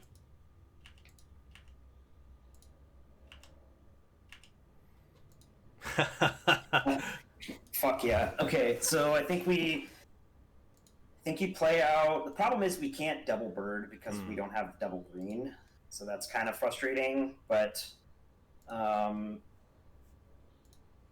wondering how do we want to do this. I think I want to play around days with the Mox, so I don't want to play the Dried Arbor. Yeah. They're playing a Bloodstained Mire, so it has to get either a mountain or a... I would just play Scrubland, Mox, pitch... I guess you pitch Arbor here? Yeah. I think it's the weakest of the lands that we have. Yeah. It's awkward because you want that Arbor to be a green source that isn't Arbor, but that's fine. We'll eventually get to Omnath with 2 birds. I guess they could bolt this, which is fine. It's probably what they're going to do. Maybe it was better to get the Wasteland in case they grab Valk here. Oh, they're being smart. Interesting. Okay, that's fine. Even Petty Theft on the Mox here isn't too bad. They could have a Braid. A Braid would be really nice. Dreadhorde, okay. That's a problem. Actually. I guess we can Blast Zone up to 2. Yeah. Rough, because we can't play the bird out. That was the worst possible thing for them to do, is bolt into Arcanist. Especially with the basics as well. Yeah. It was looking so good for a minute, but now... We're screwed against Wasteland, but otherwise we might be okay. Yeah, the big issue is that, there it is. Yeah, there, yep. Well... Oh, well. No cantrip? That's good. Yeah, and they're just going to aggressively bolt here? No, okay, that's smart. They learned from the last game. Yikes. Do we just Omnath? I mean, I'm tempted. The problem is we lose the game to a daze. But playing birds means it just gets bolted.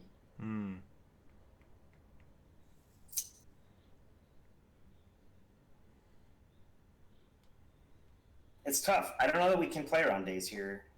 We might just have to jam it. I think we go Misty and play the bird, and if the bird gets hit by Bolt, the bird gets hit by Bolt. Yeah, so that way if you rip a land, you can play around days. Yep. Yeah, I guess that's fine. It's just we're so behind, but that's probably the best plan is just Misty, play bird, don't even play the Mox out yet. And then also, if they don't flip their Delver and they... Oh no, our Arbor's in the yard, never mind. Yeah.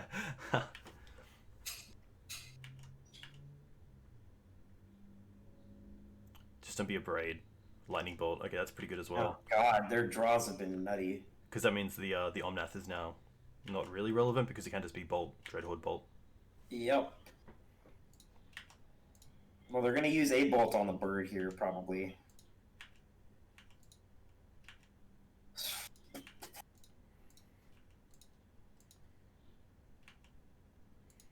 Man. All right.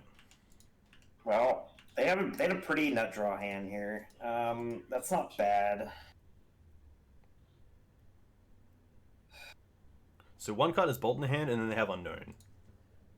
Yeah. Green Suns for 3.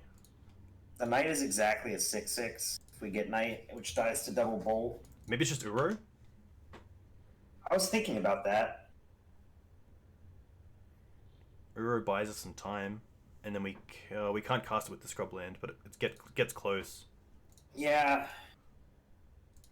It's too bad. I hate to be 1 and 3, but I feel like this deck is better than 1 and 3.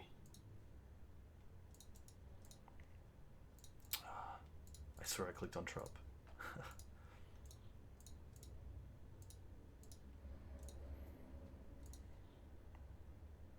Ugh. I think we needed to get a different land than Tundra there. Yeah, I meant to click on Trop. This looks like just like a hard cast days. Yeah. Yeah. Can't beat that. Well, we're dead. Because they're going to go... If they flipped over... Yeah, we got 3, a 1. 6, 9, 10, 11, 12, 13. We'd be at 1. Yeah. Yeah. Off of Ponder, too. Man, they have it all. Rough.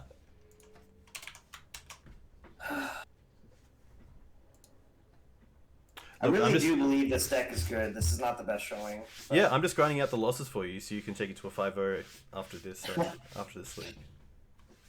Because yeah, it definitely has a lot of game to it.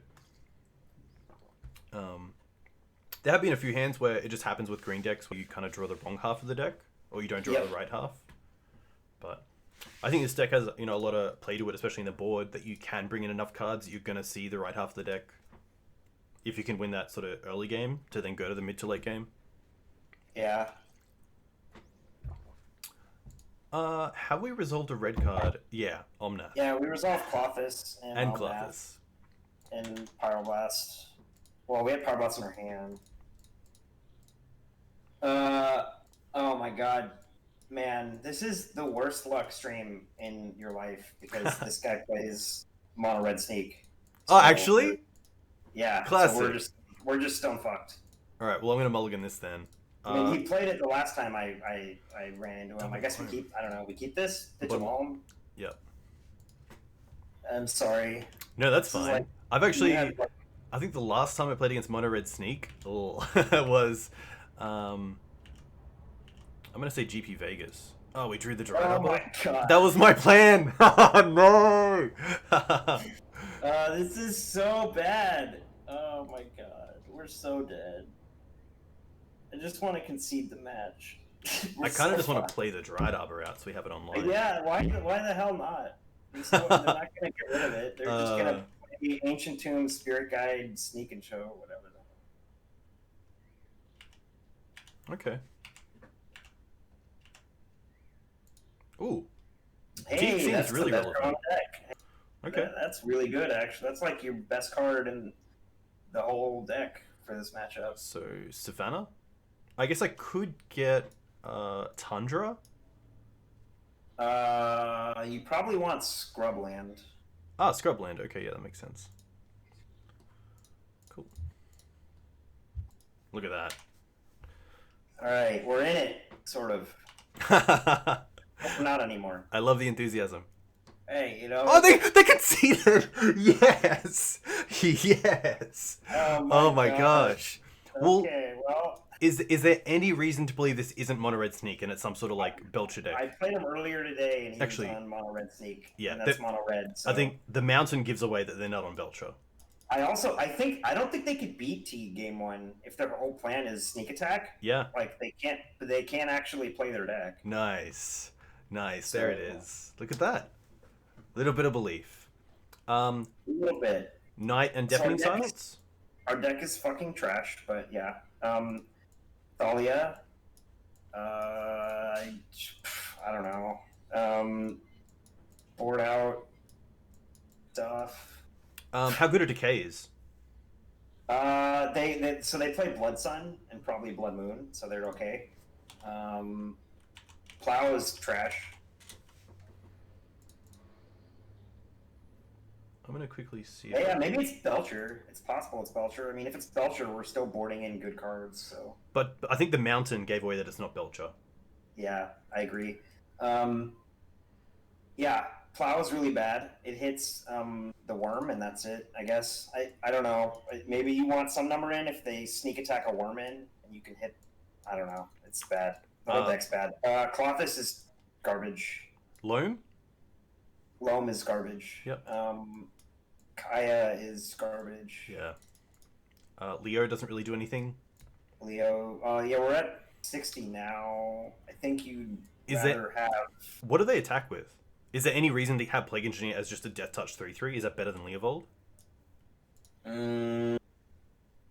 They attack with Grizzlebrand and World Spine Worm. Okay. Do they also play that Boar that when it attacks you get like another? I don't know. I didn't see that. Okay. Maybe. Leo doesn't do anything though. Yeah. But no, Leo's good because it stops them from drawing cards with Grizzlebrand, so it's better than nothing. I guess this is fine. I don't know. It's like pretty miserable. Scavenging Ooze is also terrible, but you don't have anything better. Maybe Nissa is okay. It's slow, but it brings back a Containment Priest. It also allows us to use Krakus twice, which is kind of cool. It does, yeah. Yeah. I do like that it says you may have it become a 3/3. You can just untap it, which is I know, that's what I like about it. It's better than Scavenging Ooze, so there's that. cool. Okay. We have a bunch of dead cards in these matchups. They probably run Inferno Titan. Yeah, maybe Plow's better, actually. That's a good point. Yeah, Inferno might be a bit of an issue. Yeah, let's bring in Plow game 3. I didn't think about that. Okay. I do like this hand. It's bad, but it's keepable. I don't know. I mean, every hand is bad. It's a terrible matchup. We got lucky game 1 with Teeg. I think that like the Mox in the Sylvan Library is really appealing. Yeah. I guess with these matchups, you just kind of hope that they stumble and you can like land a library and draw into gas. I love that you were talking about this matchup and we actually ran into it when I haven't. I don't think I've played against Mono Red Sneak online. It's the stone nut worst. You normally it's like 1090. Like it's really pretty awful. Oh. Yeah. Oh, we're dead. That's. Oh yeah. That's actually not the worst. It's pretty bad. You can't wasteland. That's fine. So we pitch a wasteland and play a wasteland. Don't play the fetch. And we play library or deafening silence. Probably library. I think I like library because then maybe next turn we can follow up with something relevant. Else. Yeah. Even having the fetch turned off is pretty harsh. At least it makes Mox Diamond a little bit more appealing as a draw. Yeah. Oof. Oh, that's gonna name Nissa? I mean, if they name Nissa, I don't give a shit. Yeah. Probably name, I don't know what it names. It doesn't matter. Yeah, okay. Okay. You got it. Nice. They didn't do anything else. That's a good turn for us. Oh, look at that's terrible. Ooh, okay. This is all terrible. We can't cast any of these cards. You take 8 here because you have to. Can't even shuffle. Yeah. And then you play Deafening Silence. Yeah. I'm wondering if there's a world. I guess you just play out the land because you have the fetch to pitch to a Mox Diamond if you draw it. Yeah, that's true. So just play the Wasteland and play Deafening Silence and pass. Name Oko. That's an interesting one. I guess they haven't seen. Have they seen? They haven't seen blue from us. Maybe they think we're just on junk. Yeah. I don't know. Well, they don't have anything, which is crazy. All right, best draw here is probably Knight of Autumn. A Mox Diamond? Yeah, Mox Diamond, Knight of Autumn. Another fetch. Well, I think you actually have to take 8 here, so 'cause they're not going to damage you until they get in their. I mean, the only disadvantage to taking 8 is if they decide to hard cast Spirit Guide. Yep.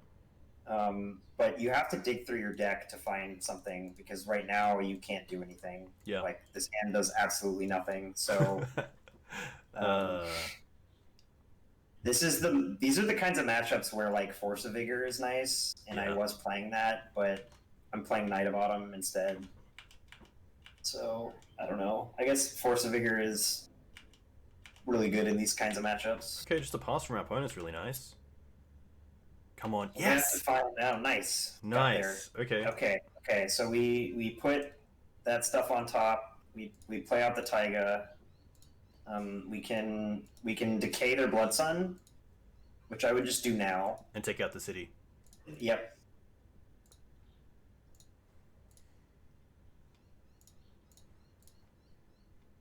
And I guess you just pass here, because you have the other fetch in hand. We can't... Unfortunately, we have the decay for Spyglass, so we could play Nissa if we really wanted.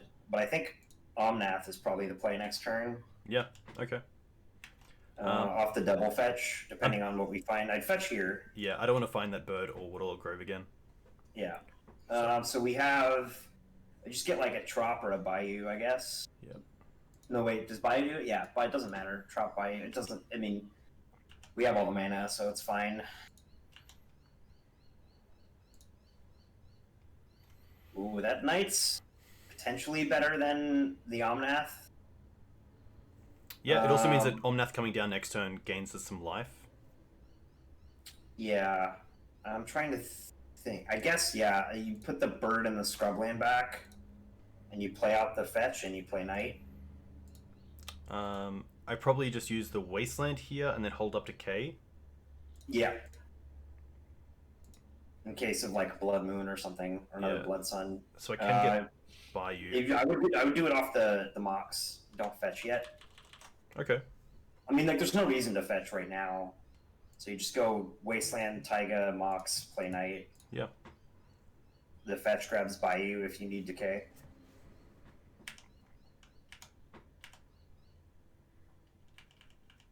One turn. Even Deafening Silence is pretty terrible. Yeah. But it's, like, better than other cards, so... Oh, here we go. Through the Breach. What is this? Oh, Through the Breach into Dead? Probably. Yes. Hard cast Dead. Yeah, it's too bad we were one turn off of having Caracas. And they found the whatever they needed on the last turn. It's too bad. We almost had that one. So close. Yeah.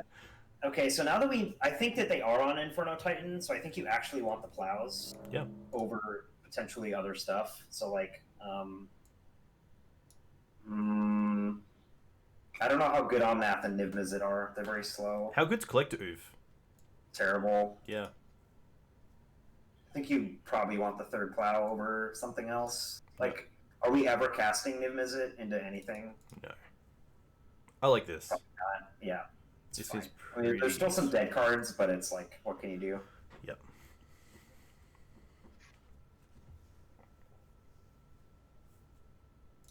Turn 1 Thalia, come on. Oh, okay, turn 1 Library into turn 2 Knight.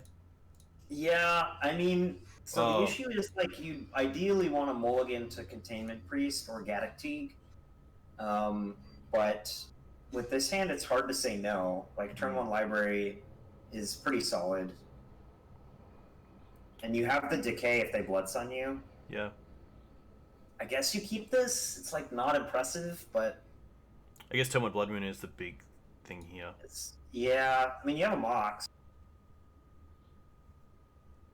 I don't know. It depends on how many times you want to mulligan to a Priest or a Teeg. I think we could mulligan once. I think we could mulligan to either Haper on turn 2. Yeah, it's true, but it's even like it's not like turn 1 Library is pretty good. Like it's hard to pitch this because it's such a bad matchup that if they like have the nuts, you're probably dead anyway, unless you find turn 1 Teeg. Yeah. Okay. Which, I don't know. I mean, I'll leave it up to you. I think that there's arguments to mulliganing, but there's arguments to keeping this. Yeah, I think it's got a bit of everything. It's got acceleration, it has removal, it has a threat, and card draw. But Kiki makes a good point. Like, are you wanting to keep average Mox hands? I think this is a little better than an average Mox hand, but against Mono Red Sneak, I don't know. Maybe you want a mulligan to find Priest or Thalia or Teeg on the play. I'll leave it up to you. I think it's close. Okay. Opponent. Yeah, I think the library's good because I don't think we'll hit a Hate Bear and Mox Diamond hand.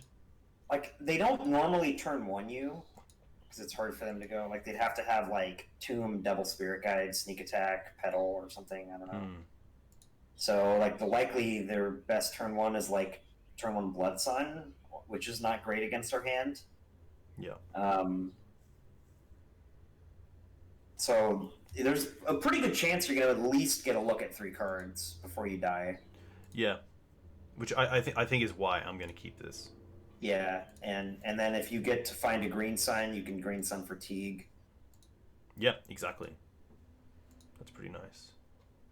But there is also, I mean, I'll warn you, there's a good chance that we just stone die with this one too. Okay, that's fair. All right, he mulled the 6. Mox, pitch the scrub.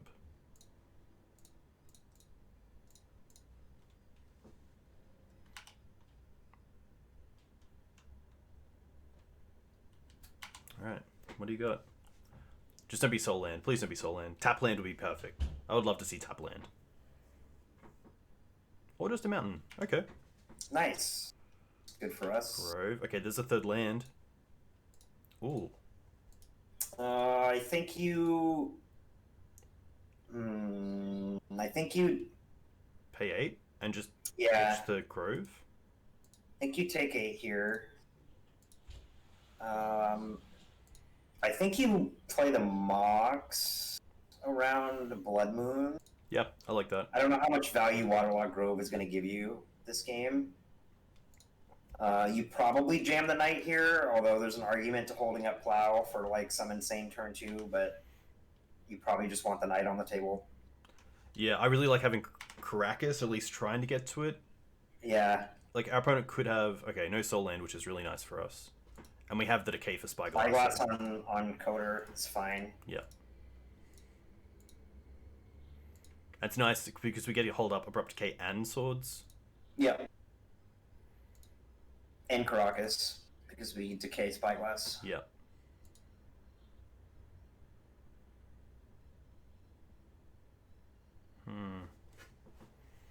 Fine. Oh.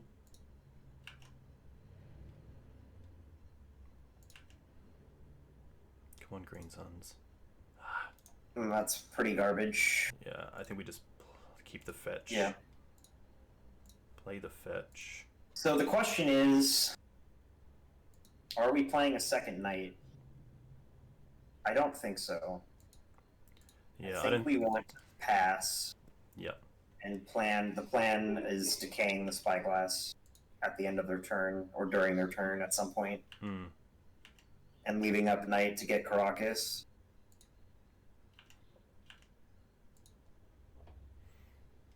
Hey, Mr. Lee. This Here looks like is... Sneak. Yep. Okay. This is fine. Unless they have another pedal. Oh, just a pass. Interesting. So I think here we go for...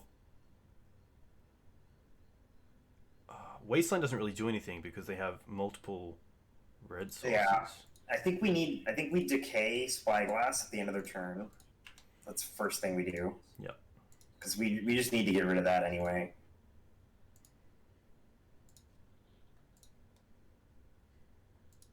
And then we fetch because we have to clear the top of our library. Actually, maybe we should have kept the fetch because we're going to clear it with Knight. Oh well. That's my bad.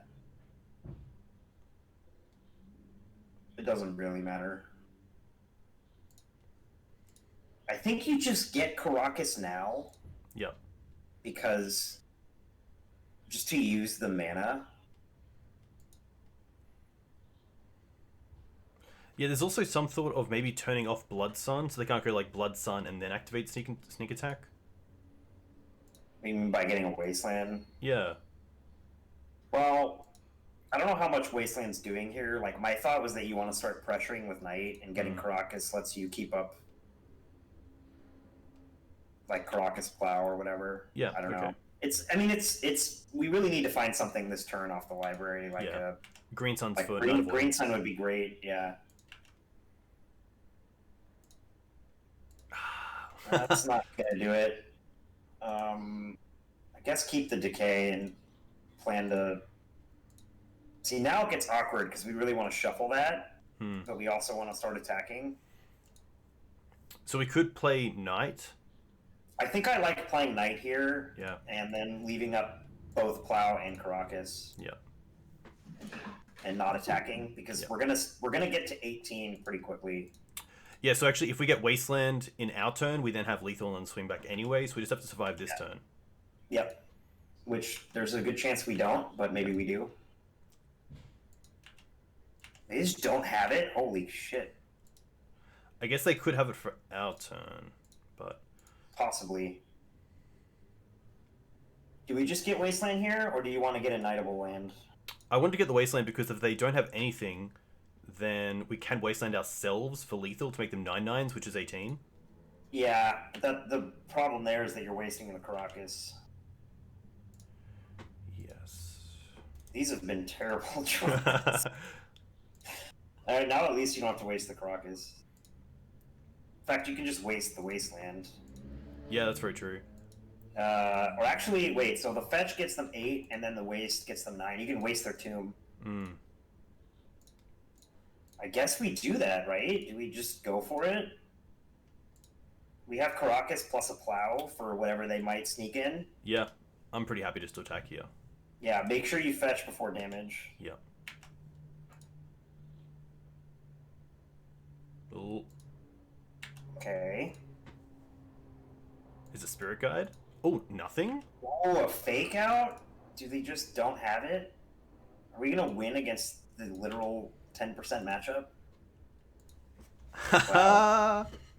Nice. Well, that was a nice one to finish on. Yeah, I was even saying at the beginning of the stream that was an unwinnable matchup, but we did it. Yeah. I think we just had like really poor draws, honestly.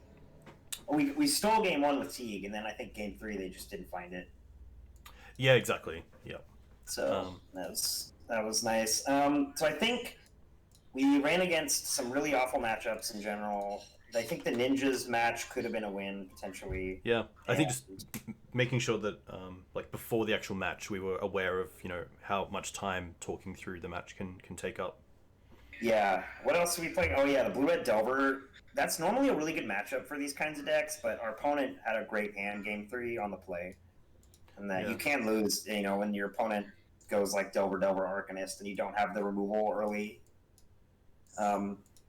I feel like the stream was like not the best showing for the deck in general because of our matchups and just like some of the draws, but the deck has played pretty well for me, and I'm actually like decently pleased with being on it right now. Yeah, it looks like it has a really nice mix of really everything. Like you have 3 decay, 3 swords, you have 9 ways to accelerate, you have some really good 3-drops, not just in planeswalkers but also in creatures that do really well on the board, like Uro, Leo, and Klotz. Yeah, I've been super impressed with both Omnath and Niv Mizzet in general. In the fair matchups, and Rain in chat is asking if you could only keep Omnath or Niv, what would you choose? But I can keep both, so why do I have to? Yeah, it's actually... It must be kind of nice to have a flyer in the deck. I guess I'd pick Niv, yeah, because it gets to be pretty insane, and you can, like, Caracasing it and replaying it is gross, and, like, draws a lot of cards. And... Yeah, I mean, there were times there where Omnath just wasn't the greatest because it did rely on those landfall triggers that you don't really want to play it unless you're getting value. That's my problem with the card in general. I mean, I think people are saying it's good, but I don't know that it is. Like, I mean, I think it's good, but I don't know that it's, like, insane. I mean, it requires a lot of setup to actually do things. Yeah. People are saying it's like the next Uro, and I think that's kind of overkill. Like it's 4 mana plus a land drop to actually do anything. Otherwise, it's just a 4/4 that redraws. Yeah, exactly. I still think it's worth keeping it in the deck and testing it. Like I'd like to play with it more. And I think that the list is pretty solid overall. The Nissa, I'm still not sure about because I can't. I've only cast the card one time. Like I still don't. I'm not getting opportunities to actually play with it, so I want to keep testing it until I do. I think it has potential to be good, but there's probably better things to play in that slot. I've debated Meddling Mage over Deafening Silence, but the drawback there is that I really like since we're not playing Chalice, you really want to turn one play against Tess and Ant. Yeah. So, I think I've been fine with 2 Zenith in the deck. I don't know. I don't think you need 3 or 4 with this kind of list because I'm not trying to be Maverick, and it's sort of like a cross between Loam and Maverick. And I'm one of the people that doesn't like Green Sun Zenith that much, and I know that's weird, being like that's your card and all, but I feel like I'd much prefer to play like 2 copies, 1 to 2 copies in these kinds of decks. Yeah, because we're not like a full-on Maverick deck. Yeah, exactly. You do have kind of the core silver bullets like Scooz, Oof, Gaddock Teeg, which is really nice. But you don't need the fluff of like Hex Drinker or Scrib Ranger or Tireless Tracker. Right.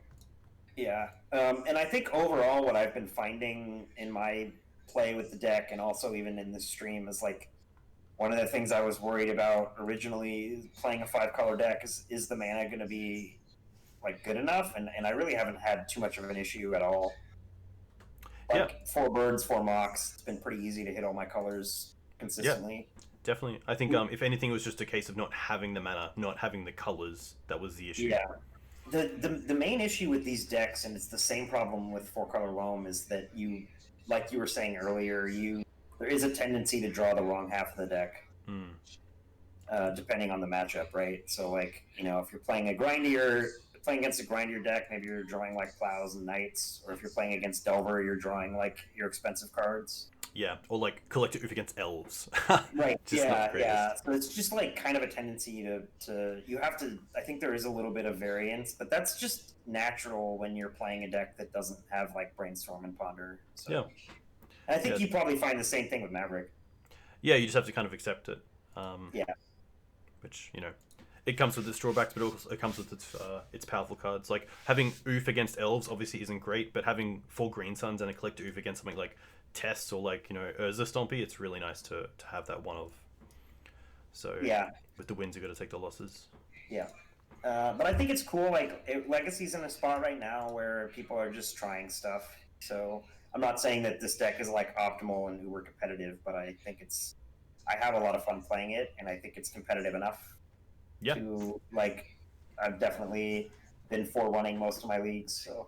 Yeah, that's awesome. I think that especially the first game, if we just had a little more consideration of the time, then it would have maybe been a lot different with the result, which is kind of cool. Yeah. But thank you for having me on. I appreciate it. It was a lot of fun, and you're welcome, Connor. I definitely love watching your stream. So I'm glad to be here. And hey, thanks, man. For the viewers, where can people find you?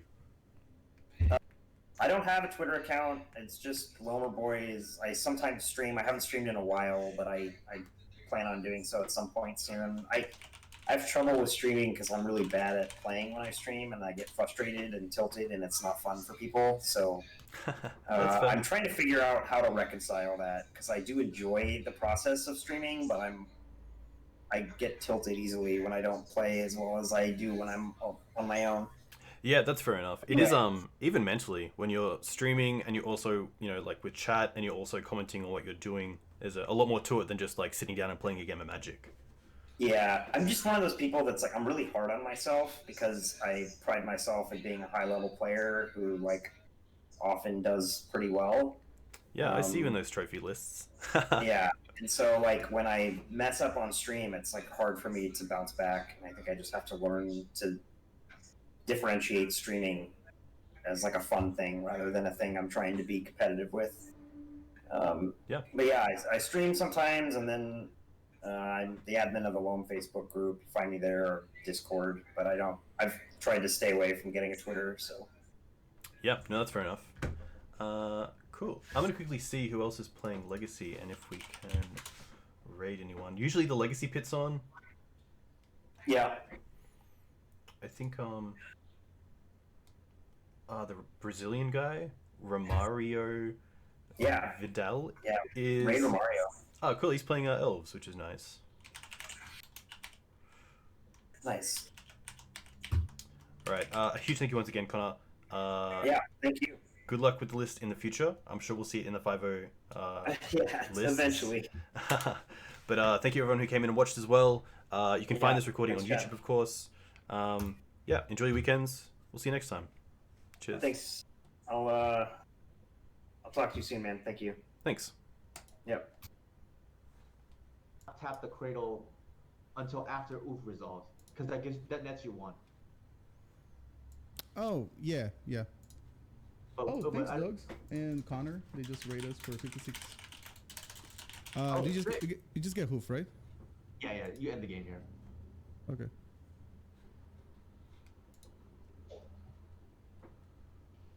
But that's why we don't. That's why we lead with a visionary, because we don't want to get another turn potentially. He said lame. Oh, it was only if it's lethal, then you go for the Shepherd Alliance.